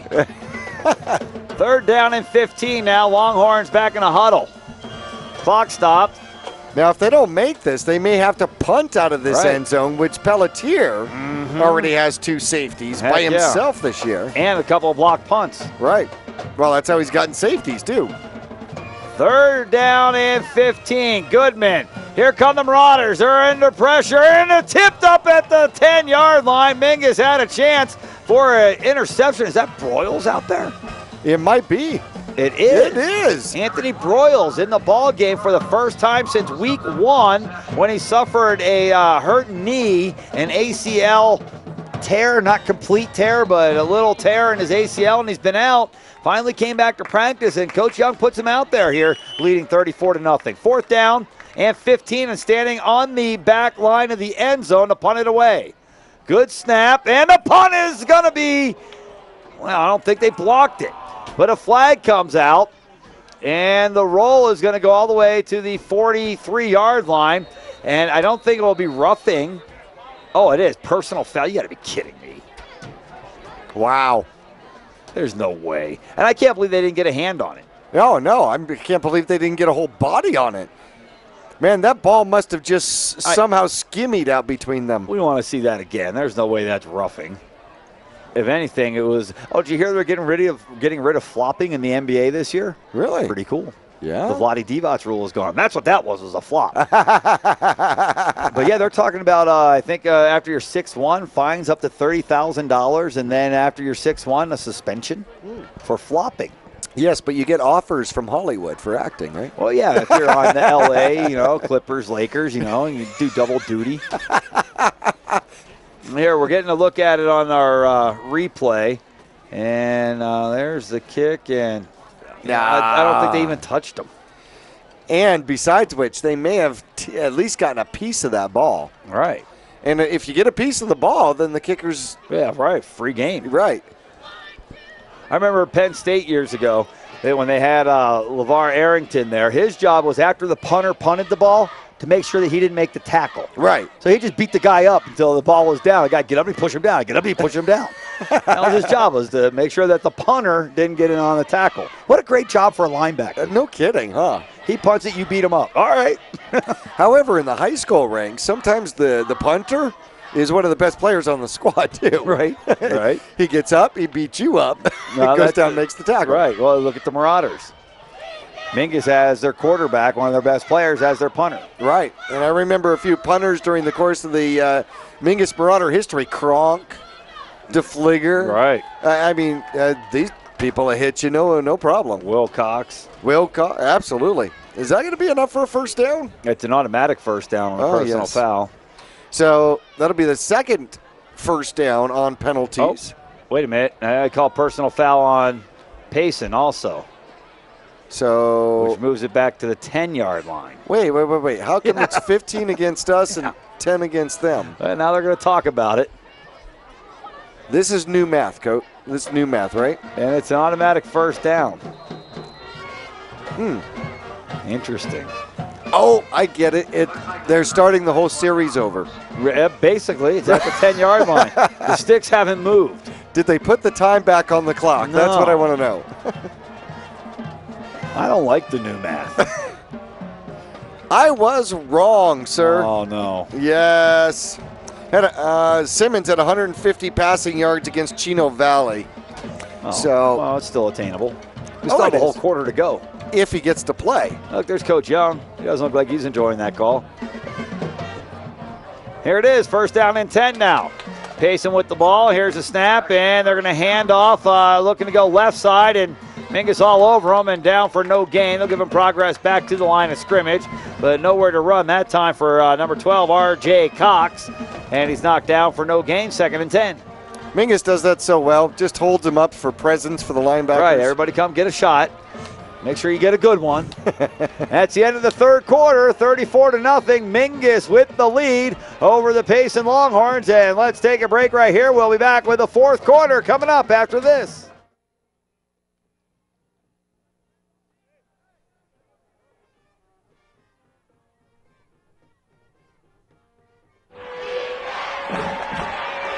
Everybody knows that high school sports generate suspense, excitement, and drama. They also generate higher grade point averages, stronger work habits, and greater self-esteem. Everybody knows that high school sports give us more value for our entertainment dollar. They also give us leaders committed to strengthening communities right here in Arizona. The true value of playing sports in school can't be measured in wins and losses or dollars and cents. Studies show that participation in sports, along with other extracurricular activities, is one of the best ways to teach leadership, cooperation, accountability, and other invaluable life skills. Don't just stand on the sidelines. Encourage the young people you know to get in the game. When you do, you will be helping them get ahead in life. High school sports, a winning part of a complete education. This message presented by the Arizona Interscholastic Association and the Arizona Interscholastic Athletic Administrators Association.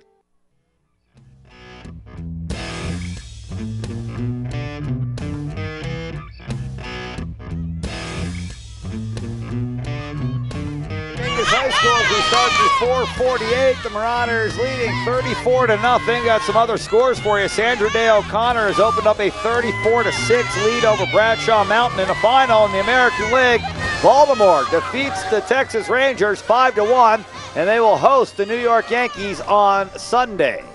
Here's a snap on 2nd down and 10. Quarterback Goodman's going to tuck and run. Left-hand side, and he fumbles. It's loose, and then I think the Marauders have it. Out and around the 17 or 18-yard line. Mingus is saying, we've got it. The officials are jumping in the fray. And it's the Marauders' ball. The Marauders' ball. Mingus comes up with a pigskin and another takeaway for the D. 1st down and 10, Mingus. They'll start the drive in the red zone at the 19-yard line of the Payson Longhorns. Well, it's hard to see who actually comes up with it, but that is a strip. Yep, that is a caused fumble out there by the Mingus Marauders. We'll have to get his number.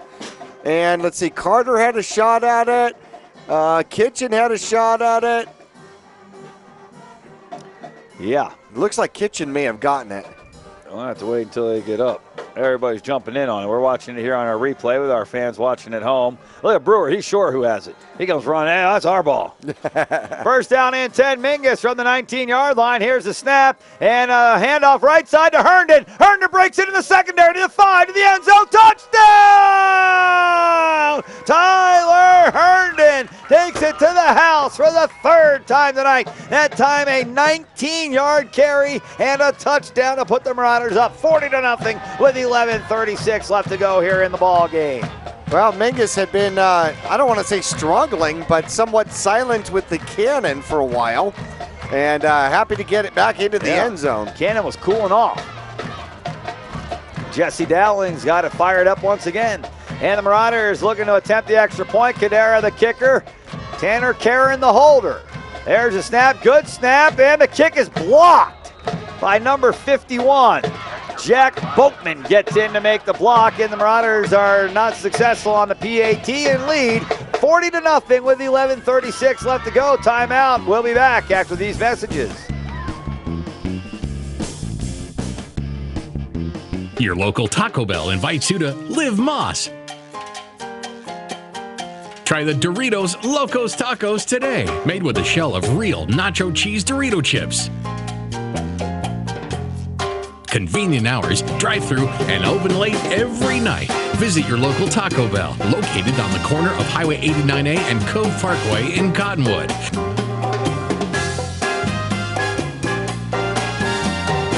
Taco Bell. Live Moss.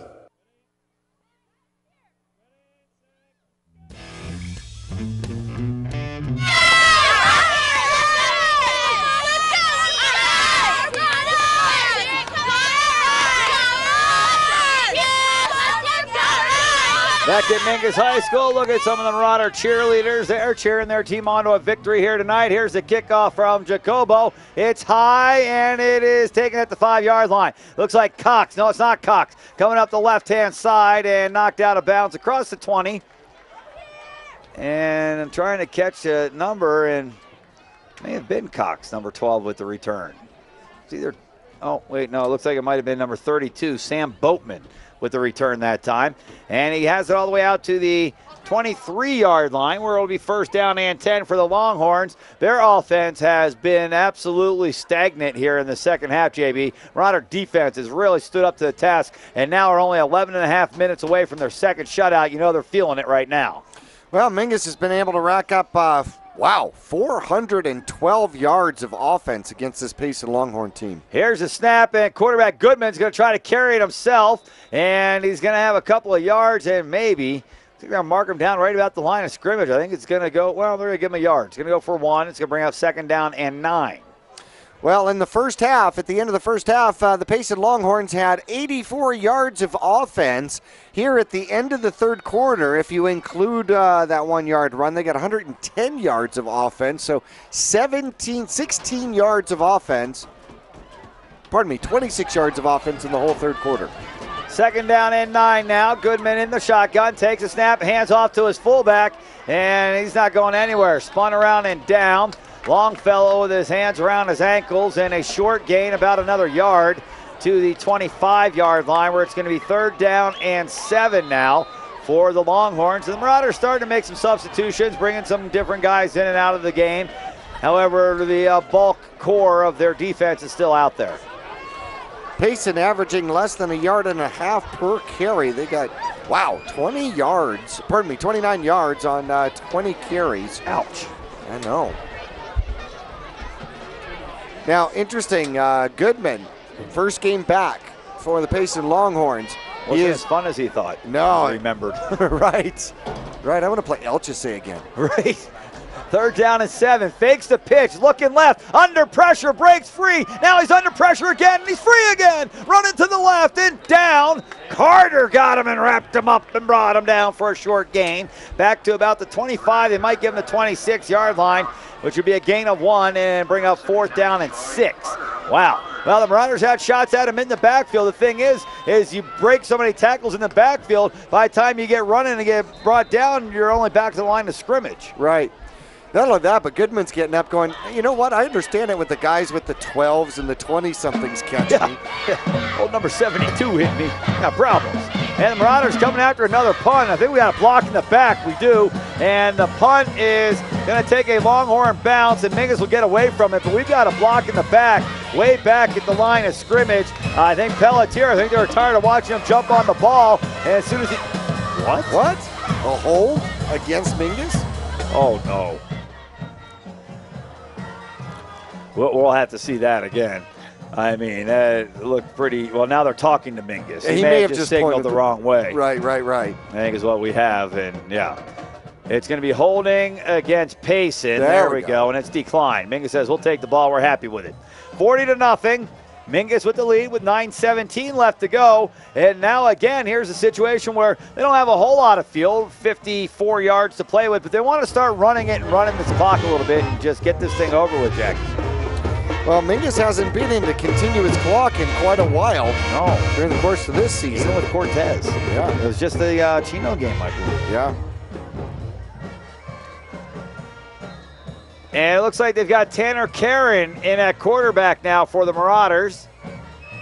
We'll have to confirm that when he turns around from the shotgun. Here's a snap and a handoff coming to the left-hand side. Room to run for a new guy in the game, and he's out in the open to the 40, to the 30, down the left sideline, looking for a block, caught from behind. Cox will make the tackle, but not before a big run by the Mingus Marauders.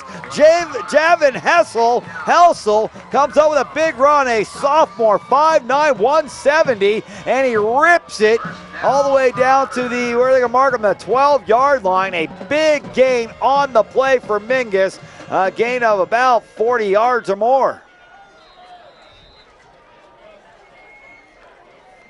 42. Yeah, about 42 yards, yeah. First down and goal. No, first down and 10, Mingus. And a handoff coming to the left-hand side. It looks like it's 33 that time with a carry, Brian Watkins. And he's making his return after missing a game or two with a concussion. And now he's getting a chance to run the ball. Tanner Karen, backup quarterback in the ball game, running the offense for the Marauders. Remember when he came in earlier after Simmons got hurt? It was 3rd and 11, and he completed the pass to maintain a Marauder drive. Right, would love to see that. In fact, that was his first completed pass of the year. Here's the snap, and looking to run to the right-hand side. They get it to Brennan Kitchen, and Kitchen's going to be inside the 10-yard line. And it looks like they'll mark him down at the 9, a gain of 1, and now 3rd down. And about 7 here for Mingus. They can get a first down without scoring. They need to get down inside the 3. Which would be great. Keep the clock rolling, too. It's at 8 minutes and counting now as they head to the line of scrimmage, breaking the huddle. Tanner Karen at quarterback, one man behind him. It looks to be Watkins. Here's a snap and handoff. No, Karen's going to keep it to the left side and hit it down at the 5-yard line. Shy of a first down, a gain of 5, and brings up 4th down and a long 2 here for the Marauders, right on the 5-yard line. Do you think they'll go for it? Either that or kick the field goal. They're going for it. Karen in the shotgun with Watkins to his right. They need 2 yards for a first. And they'll hand out the Kitchen to the right side. Kitchen to the end zone. Touchdown! Brandon Kitchen. 5-yard scamper to the end zone, and the Marauders extend the lead 46-0 with 7:18 left to go. And you can't blame the kids for trying. They have to try when they're out there. And the Marauders do have their backups in the game, and they are successful with another touchdown, leading 46-0. Well, Payson has got to be, quite disappointed coming into Mingus, expecting to put on a little bit more of a better fight than this. Get blown out. Looks like Jacobo went to attempt the extra point. It is. And, man, we got another one of these kids that likes to kick it all the way to the scoreboard. I think I saw a flag fly, and I did. And it's on Mingus. And they said that the kick was no good. Or maybe they said it was declined. Not sure what they said. They didn't put the points on the board. And they're bringing the defense back out on the field. It looks like the Marauders are going to attempt the extra point again. We've got illegal motion on Mingus, and they'll back him up 5 yards. All right, well, Jacobo gets another attempt here. Now, Jacobo, I thought they said that it was no good, though. I didn't see that. It looked like it was good. Jacobo was the one they were trying, or gave the opportunity at the 45-yard field goal attempt at the end of the first half, which the bobbled hold and didn't get it off. Here's a 25-yard extra point attempt, and it's so high it's hard to tell. It's good.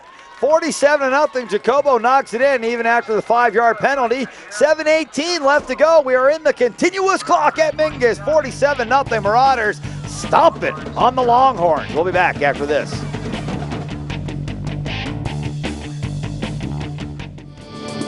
Your life, it's all out in front of you. Your future, wide open. Come and get it. Degrees that transfer, programs that train for jobs. Yavapai College. Life explored. It's a big world. So many places to go and things to see. Experiences you've dreamed of. They can all start closer to home. Degrees that transfer, programs that train for jobs. Yavapai College. Life explored.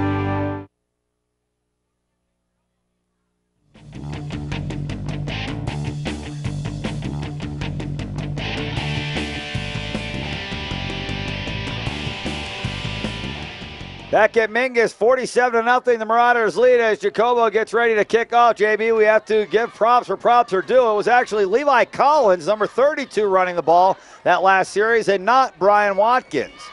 Here's the kickoff taken by Cox at the goal line. Cox to the left-hand side of the 10, to the 15, to the 20. And still going, hit, and a scrum, and Pyle's still going forward. They're not stopping it until he crosses the 30-yard line.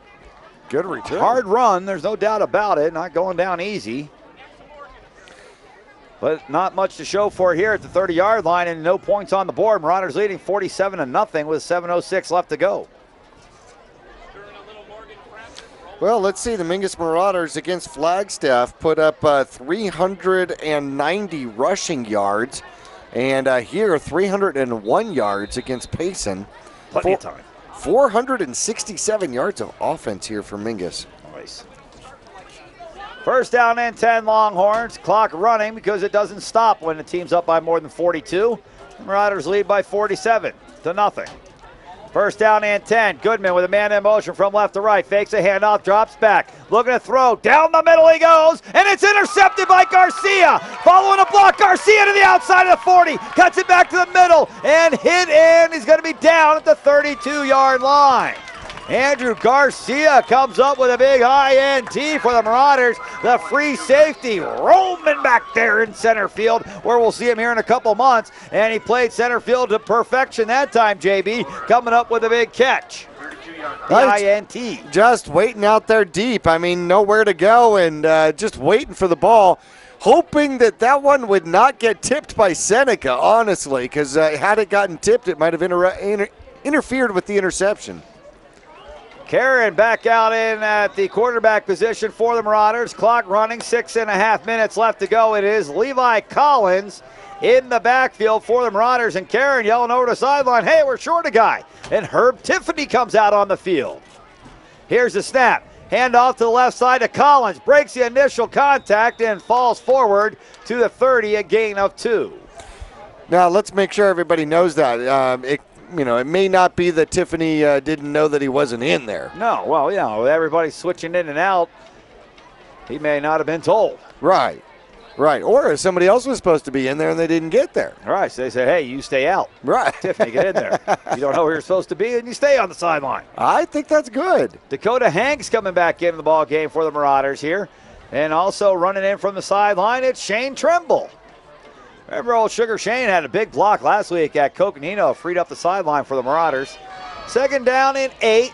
Karen from the gun takes a snap, handoff, going to Tiffany on the right side. Tiffany with the block up the middle, still on his feet, and the little guy's chugging down to the 15-yard line. Herb Tiffany, big run for the Marauders. Tiffany's not a big guy, 5'7", 130 pounds, but JB, he was carrying some defenders that time all the way down to the 15 and the first down. Well, he is fast, and the thing is he uses his blocks. Just cuts right off the back of his block, keeps his legs going, and keeps it. Oh, that's part of the reason he kept on his feet. They were ball hawking.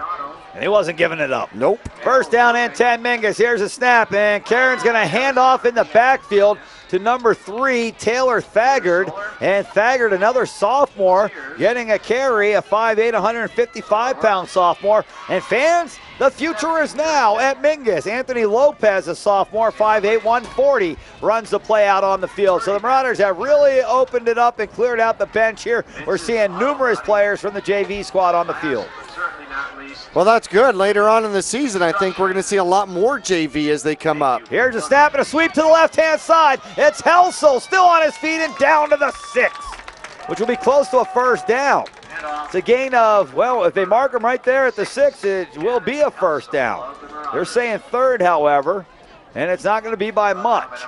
Well, this Javin Helsel, JB, sophomore, 5'9", 170, he's got some wheels. Oh, my gosh, does he not? Says he's 5'9", 170. I'm not sure he looks 170 down there.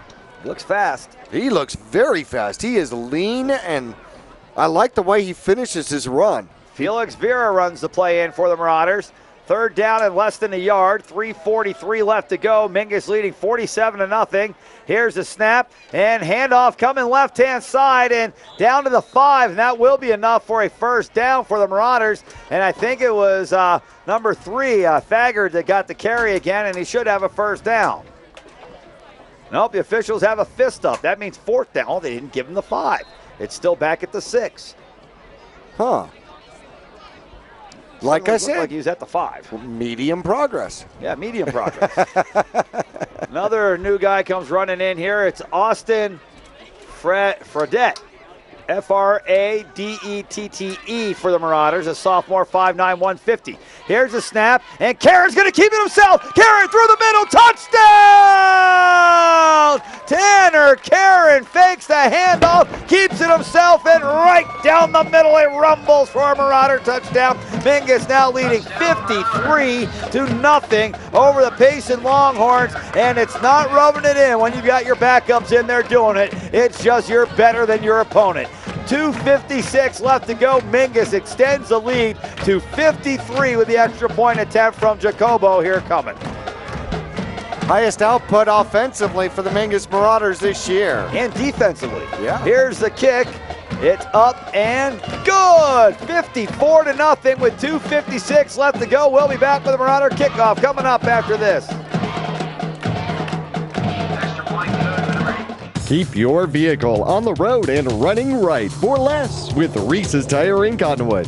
The Reese's Tire Car Care Club Card never expires, and you'll save almost $475 off car care services. For only $89.95, you'll get 4 free oil changes, plus discounts on brakes, AC service, batteries, and of course, savings on tires too. Come into Reese's Tire and Auto and ask us about our Car Care Club Card. At 2435 East State Route 89A in Cottonwood.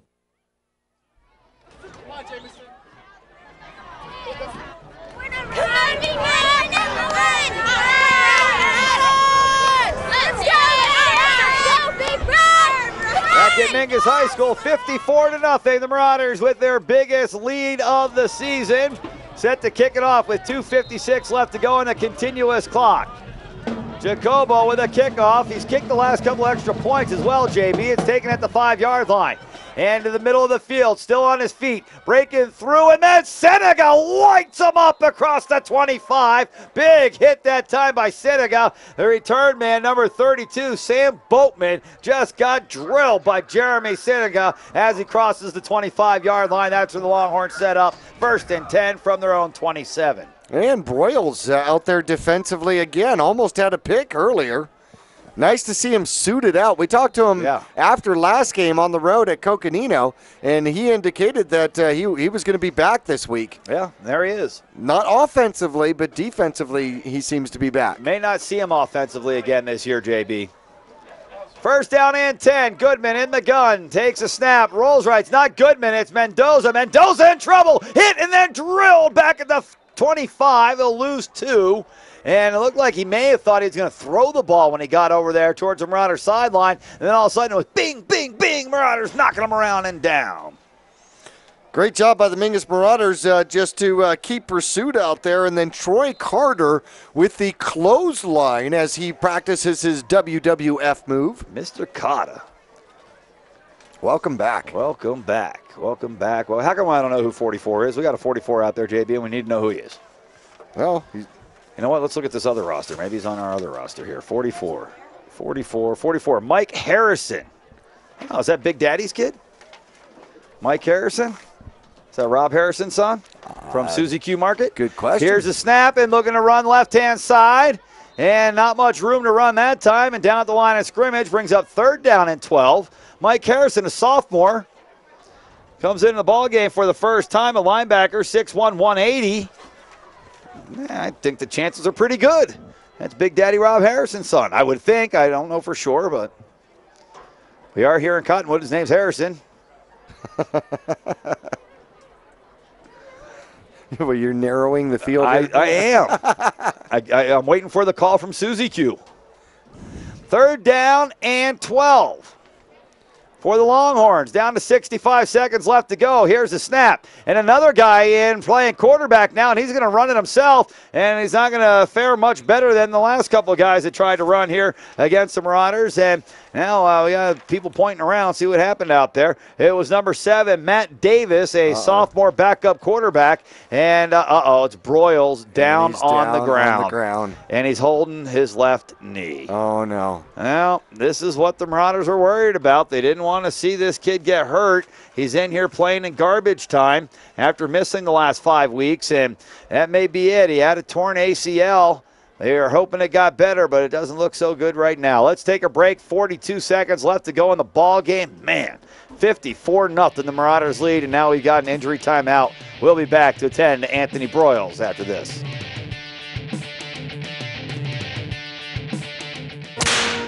Marauders fans, take note.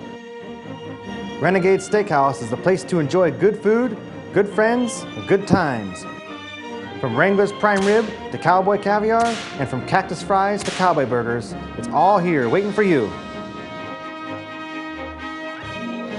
I'm Ty Stite, inviting you to visit us at Renegade Steakhouse, where we do things with a style all our own.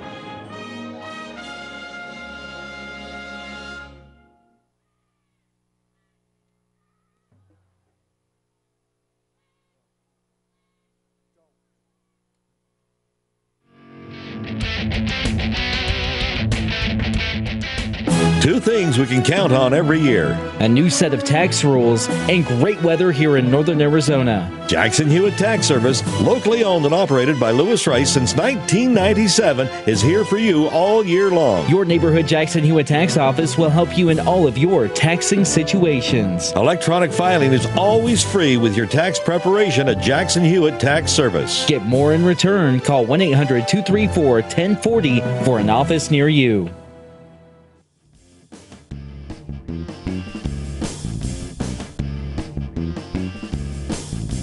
Welcome to the Cottonwood Recreation Center. We would like to invite you to come on in. Come on in.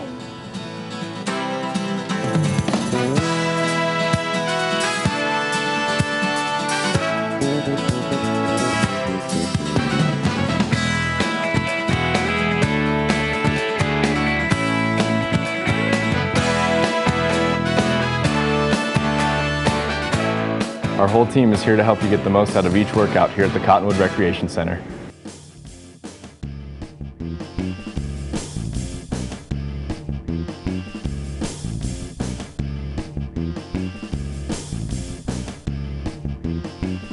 Back at Mingus High School, Anthony Broyles helped off the field by Marauder athletic trainer, head trainer Michael Boyson, and head coach Bob Young. Obviously, a lot of hearts dropped on that one. You don't want to see that young man be injured any further than he already is. And now with 15 seconds left to go in the game, Payson calls timeout. They ran the ball 4 times in a row trying to run the clock out. And now they call timeout when the clock would have even expired before they had to punt. Yeah, or run it. And it's 4th down and about 6 here for Payson with 15 seconds left to go in the game. And the Marauders on top 54-0. Well, maybe they're going to try to practice that fake punt again that they tried earlier in the game. Who knows? Yeah, I'm not so sure. I think they may have thought that if we don't pick up a 1st down, we're giving them the ball back again, and we may not be able to do anything to stop them. Of course, Coach Young's going to take a knee. Well, yeah, I would imagine so. Hey, by the way, I'm going to invite everybody out. If you are a walker, a runner, coming up tomorrow, which would be Saturday the 5th of October, I'm going to be out at Ernie's Mini Mart as the Team Native Spirit is doing their walk-run to raise funds for those with cancer, especially breast cancer, and all those funds raised are going to stay here in the Verde Valley to help those with cancer.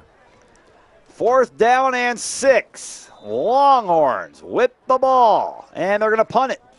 At least they're going to line up to punt it.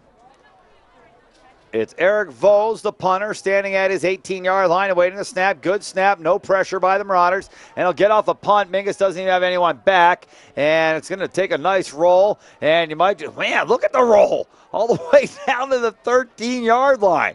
That's a bomb, JB. Yeah. 10, 20, 30, 40. It's a 50-yard punt. And the referee said, don't stop it at 2, keep running it. Oh, my gosh. The clock stops at 2 seconds. The Marauders will have to take a knee, and then this one's over. Mingus is going to go to 6-1 on the season. 6 wins in a row for the Marauders, 54-0 over Payson here tonight at Mingus High School. On the road next week to Prescott, the following week up to Snowflake, and then the final game of the season here at home against the Camp Verde Cowboys. Well, Mingus has got 2 tough games coming up, no doubt about it. Prescott has got a running attack that has the 7th largest gainer in the nation. So that's going to definitely challenge the Mingus Marauders defensively. Here's my favorite play, the victory formation. There's a snap, there's a knee, and it's all over. The Marauders win. The Marauders win 54-0 over the Payson Longhorns. Mingus now 6-1 on the season. The Longhorns fall to 4-3. Let's take a break. We'll be back with the postgame show coming up from Mingus right after this.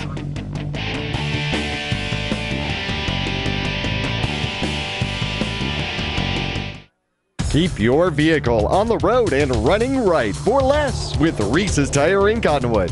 The Reese's Tire Car Care Club Card never expires, and you'll save almost $475 off car care services. For only $89.95, you'll get 4 free oil changes, plus discounts on brakes, AC service, batteries, and of course, savings on tires too. Come into Reese's Tire and Auto and ask us about our Car Care Club Card. At 2435 East State Route 89A in Cottonwood. Your local Taco Bell invites you to Live Moss. Try the Doritos Locos Tacos today, made with a shell of real nacho cheese Dorito chips. Convenient hours, drive-through, and open late every night. Visit your local Taco Bell, located on the corner of Highway 89A and Cove Parkway in Cottonwood.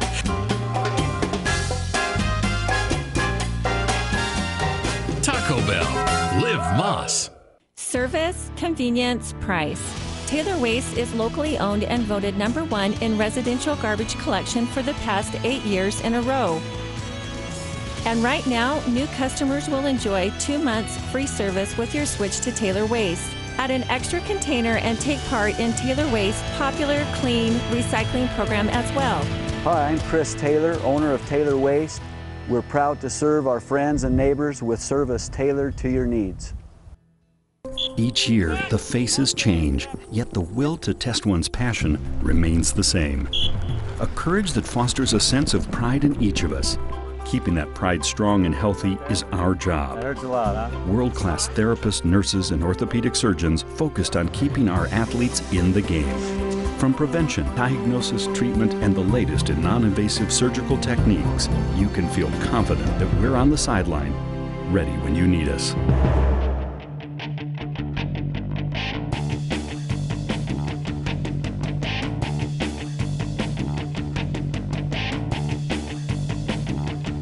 Back at Mingus High School, final score here tonight, 54-0. The Marauders put over a half 100 on the board and hold their opponents to 0. Great night for Mingus football here tonight over the Payson Longhorns. Marauders now 6-1 on the season. Longhorns fall to 4-3. And the Marauders, JB, they're not going to really move a whole lot here in these next couple of weeks, you wouldn't think, in the PowerPoints with all the teams ahead of them most likely going to win.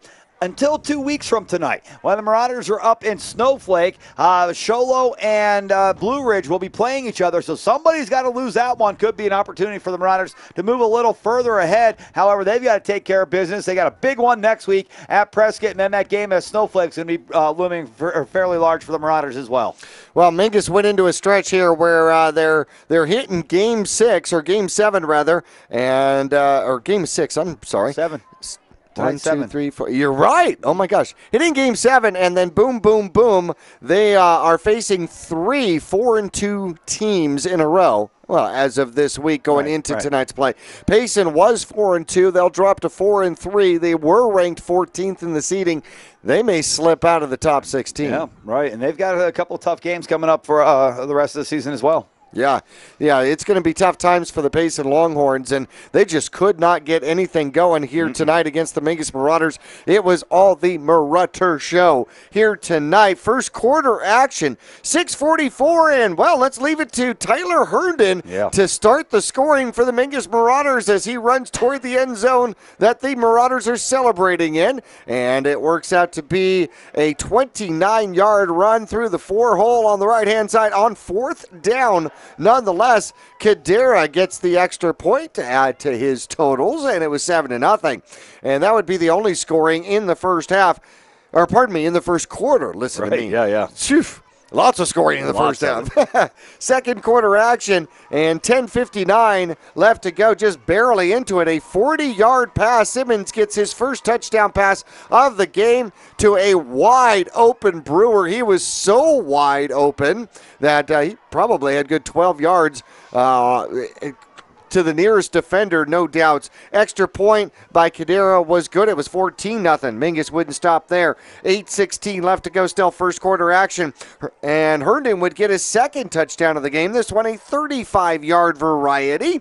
And going the opposite direction, this was after Wellborn's malicious strip of the ball against the Payson Longhorns. And Herndon. Face mask. Herndon gets the next one. You're right, absolutely. That's right. We're going to try to tackle his head.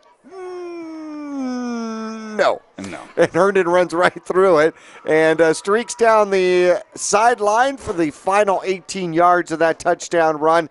And that was his second touchdown of the game. Extra point was blocked, by the way. Mingus led 20-0. Herndon, rather, looked good tonight. Ran strong, ran hard. He looked like he felt that Payson wasn't going to be able to hit him hard enough to bring him down. I'm just going to run strong and hard and see what you guys can do. And, I mean, he really looked like he was running against his younger brother here tonight. He did, although Payson has an awful lot of height on this team. A lot of tall kids and a lot of speed, but they're very lean. Very lean. Right, not a lot of thick kids on the squad, or at least what we saw here tonight. But keep in mind, they lost 2 offensive linemen probably for the season. Both with meniscus. Oh, man, that is awful. I hate those Latin words in football. They're going to have to start growing them stronger. I understand. I mean, Latin words in football. I know. Latin words do not belong in football. All right. Mingus would still continue to score in the second quarter. 3:06 left to go. And Simmons would connect up again with Brewer. Brewer. This the one-handed catch. Man. 15 yards downfield and then whoop. Off to the left. Let's cut back, have the safety in the corner collide, and Brewer goes in for his second touchdown of the game, second of the first half. Yeah. The extra point by Cadera was good, and Mingus led 27-0. Third quarter action. Mingus would get the ball first, and it only takes 15 seconds to score one play. A 59-yard scamper by Rios, and the misdirection works out absolutely perfect. First time that I really saw him run it during the course of the game, and had great blocking downfield. An awesome block. Gregson right there, but Brewer takes out the corner on the far side, and Rios goes all the way 59 yards with an offensive line escort. And gotta love that. That's when you feel protected, right? Yeah, and that block right there is one that sealed the touchdowns, where he comes in at the end and blocks number 5, and just getting downfield as a lineman and continuing to play all the way to the end zone. And Gregson frees up Rios for a big run on first down, first play of the second half. 59 yards, and that was absolutely beautiful. Extra point by Cadera was good, and it was 34-0, going all Mingus's way. And in fact, that would be the only scoring in the third quarter. We went into a scoring lull, if you will. Fourth quarter action, Mingus would score first. Well, of course, again, a 19-yard touchdown run, his third of the night, as Herndon goes the opposite way around. Short side of the field, a sweep, cuts it back, and we were talking about that. He didn't even try to get to the sideline. Just started to cut it back as soon as he found Green, and did a great job with it.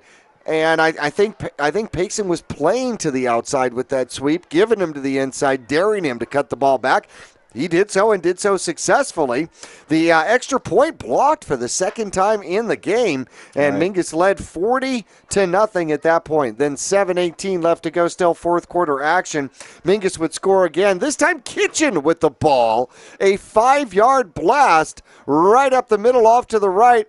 Coming from that 4-back spot, and he'll cut it back up and into the end zone, and the junior Kitchen gets the touchdown, his first of the season. And then they bring in Jacobo for the extra point. Did it in the kitchen with the ball. What's that? Did it in the kitchen with the ball. Well, give me a clue, would you? Brennan. Brennan, good one. His first touchdown of the season, by the way. Fourth quarter action really? still. That's surprising. Just now I'm going to have to check that. Just under 3 minutes left to go, and Karen gets his first touchdown of the season. How about that? Tanner Karen from the quarterback position, a 6-yard keeper, calls his own number, takes it back out of the breadbasket, comes the other way, reads the tackle, cuts it upfield, and gets the touchdown. And Mingus gets the extra point. Jacoba gets his second in a row. 54-0, our final score here. And Mingus, by the way, at the end of the first half, went for a 45-yard field goal. Right. And the holder snap was bobbled, didn't get the timing down. And Karen tried to throw it downfield to an offensive lineman. Hey. And that sent us to the half. But nonetheless, would have loved to seen that attempt actually go off clean just to see if we could do it. See if you could do it. All right, fans, let's take a break right here. We'll be back with some individual statistics for tonight's ball game. A 54-0 victory for the Mingus Marauders, who now sit at 6-1 on the season, on their way to Prescott next week. We'll be there for all the live coverage, so be sure to tune in here. We'll be back with more of the post-game show coming up after this. Welcome to the Cottonwood Recreation Center. We would like to invite you to come on in. Come on in.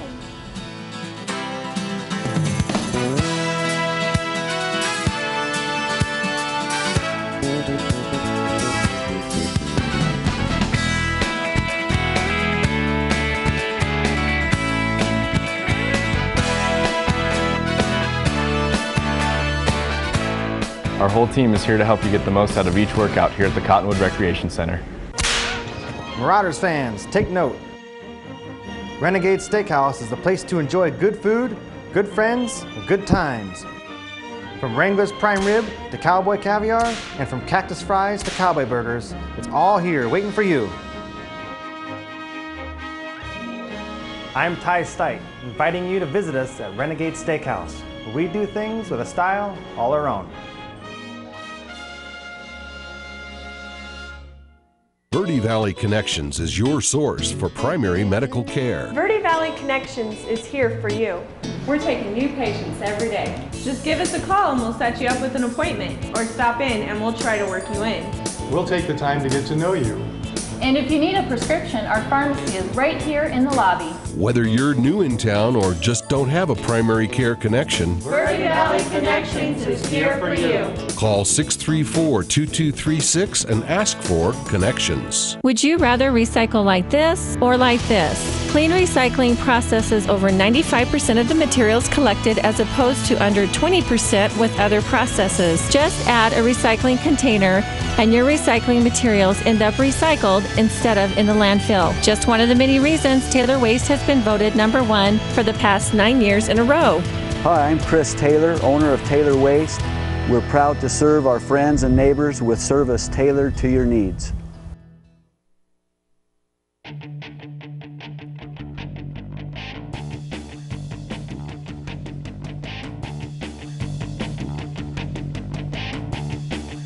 Back at Mingus, 54-0, the final score here tonight. The Marauders with a shutout victory over the Payson Longhorns. And the score, the individual statistics and the game statistics are going to be pretty indicative of how the score on the scoreboard went. The Marauders, big time. Payson, not so much. Oh, no kidding. The Mingus Marauders almost put together 500 yards of offense, and led by Simmons, 11 for 17, 147 yards. He had 150 against Flagstaff. Oh, almost the season high. 2 touchdowns and, his second interception of the season on a tip pass. And you got to throw that slant a little lower, especially when you're just trying to pick up the 5 yards and the first down.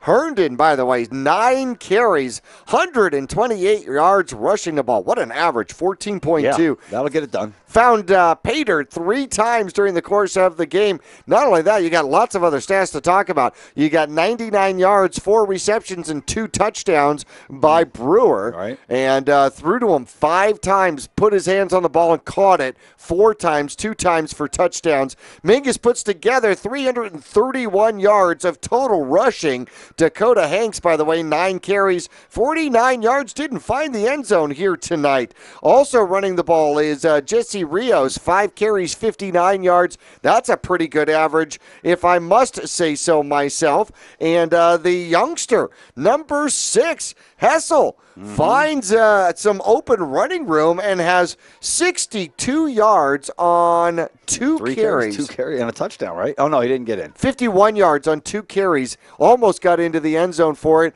which makes him the highest average back for the Mingus Marauders. Yeah, a sophomore, and showed us some speed. Looks like he might be a good up-and-coming running back that the Marauders have down in the lower ranks. Right, we get a little flash forward in the time machine into the future here, huh? And defensively, the Marauders were just as good as their offense was. The Marauder defense really shut down these Longhorns here tonight, came up with numerous takeaways, and this was a well-rounded game that the Marauders dominated all the way around.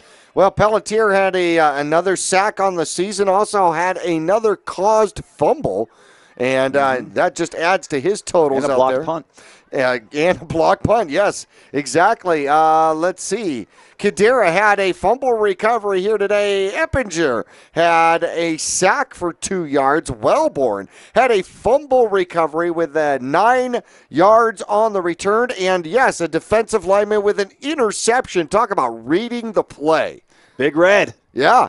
What a great job. It was the halfback option who optioned to throw it back to the quarterback on the near side of the field. Yeah. And Wellborn happened to be there, Just sniffed it the out. right defensive end was standing there. Exactly. Jumped up and did a great job. See, he's watching the whole play right here if you're watching it on Channel 2, and just perfectly times it. Yeah. Gets up, and you know darn well he was thinking pick 6 Touchdown, at that point. heck yeah.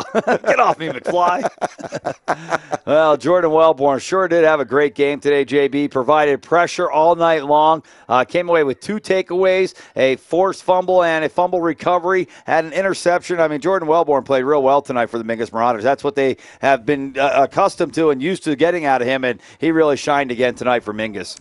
Kitchen added another fumble recovery on the season. Garcia had his second interception on the season as well. Just playing center field out there, knowing you got to throw the ball. It was an easy pick for him, but in the stat book, it looks like he was way up in the air extended. Oh, yeah. Came down with a phenomenal return to Great put the catch. Mingus Marauders back in scoring position. That was unbelievable. I don't think I've ever seen anything like it.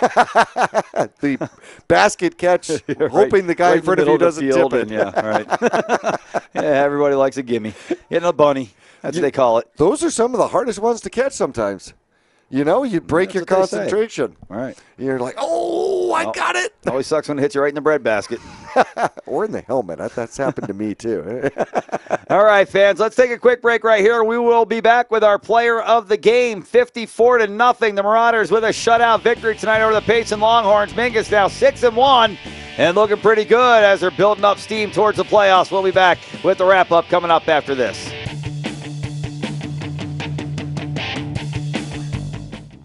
Keep your vehicle on the road and running right for less with Reese's Tire in Cottonwood.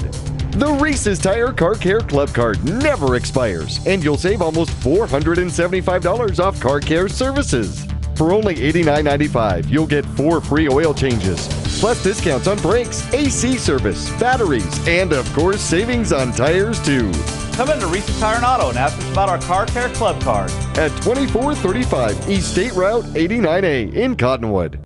2 things we can count on every year: a new set of tax rules and great weather here in northern Arizona. Jackson Hewitt Tax Service, locally owned and operated by Lewis Rice since 1997, is here for you all year long. Your neighborhood Jackson Hewitt Tax Office will help you in all of your taxing situations. Electronic filing is always free with your tax preparation at Jackson Hewitt Tax Service. Get more in return. Call 1-800-234-1040 for an office near you. Welcome to the Cottonwood Recreation Center. We would like to invite you to come on in. Come on in.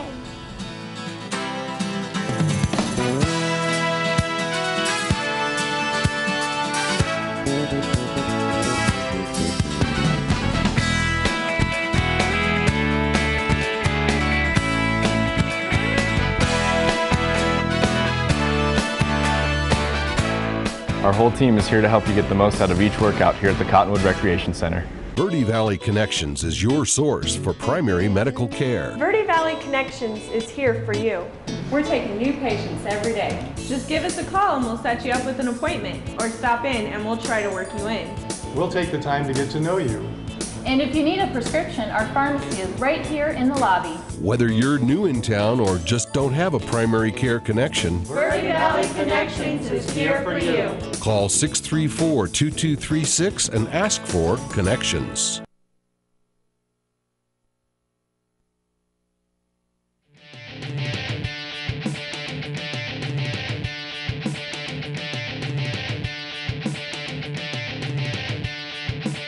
Back at Mingus High School after a 54-0 defeat of the Payson Longhorns, Marauders set up at 6-1 on the season. And JB, they've really done the job offensively and defensively, really outscoring their opponents by quite a large margin. Yeah, the 16-13 loss to Lakeside Blue Ridge, closest game the Mingus Marauders have been in. And then, of course, the 28-17 victory over Coconino, the second closest. Other than that, well, you tack in the win here tonight. Mingus has scored 256 points, which is a little better than 36 points per game. Second shutout of the season for the Mingus Marauders. Chino Valley and Payson kind of brothering up on the two shutouts. And Mingus only giving up 9 points per game, 63 points on the season. That's rather stingy, especially when you're talking about high school football. Absolutely. Pretty good numbers there for the Mingus Marauders. Got some tougher games coming up here, these next two. Of course, closing out with Camp Verde here at Mingus on the 25th, I think it is, or maybe 26th here of October. But game next week at Prescott's going to be a tough one. And then up to Snowflake's going to be another tough one. But not when you got guys that can make plays for you from all over the field. And tonight, our player of the game, and we got to go with the Big Red, JB. Jordan Wellborn, great game tonight. He really got it done. And one of the things we talked about with our guys back in the booth, you got to go with the guy, the red hair flowing all over the place. He got tackled, his helmet came off, and you saw him just continue to chug along with that big red mop up on the top, just continuing down the field. And Jordan Wellborn has really played excellent football for the Mingus Marauders since he's come back this season and had 2 takeaways tonight, an interception, a fumble force, and a fumble recovery. And you got to go with the big kid, Jordan Wellborn, for our Vinny's Pizza player of the game. What I like best out of that particular play that we just saw on Cable 1 and Suddenlink Channel 2 was the passion with which he stripped the ball. Trying to break away. And then running down the field knowing, oh, okay, you know what, this is the opportunity of a lifetime here. And then later on in the game, just playing smart football, holding his own, coming back and making the separation on the trick play from the Payson Longhorns, and having the presence of mind as the defensive end to try to run that ball back after the interception. I mean, that's the kind of kid in a collegiate situation where at a defensive end position, all of a sudden you're not afraid to drop him back into coverage and bring your linebacker. Yeah, no kidding. He can make a play for you. Yeah. All right, fans, 54-0 is our final tonight. We'll be on the road next week over at Prescott, take on the Badgers. Of course, you can hear all the live play-by-play here on KYBC AM 1600, and be sure to tune in throughout the week, and you can watch the games rebroadcast on Verde Valley TV, Cable Channel 2 on Cable 1, and Suddenlink cable systems. And, of course, you can always go online and on demand, www.verdevalleytv.com. All right, for Jackie Bessler, I'm Zach Calandra. We'd like to thank all of our camera people for doing such an excellent job again tonight. And, of course, our executive producer, Ryan Nichols, and Nick Yatsenko back in our truck, keeping us rolling live here on the air and giving us all our updates. Until next week from Prescott High School, everybody have a great weekend. Enjoy your local youth football tomorrow, and we'll talk to you from the home of the Badgers next Friday night. All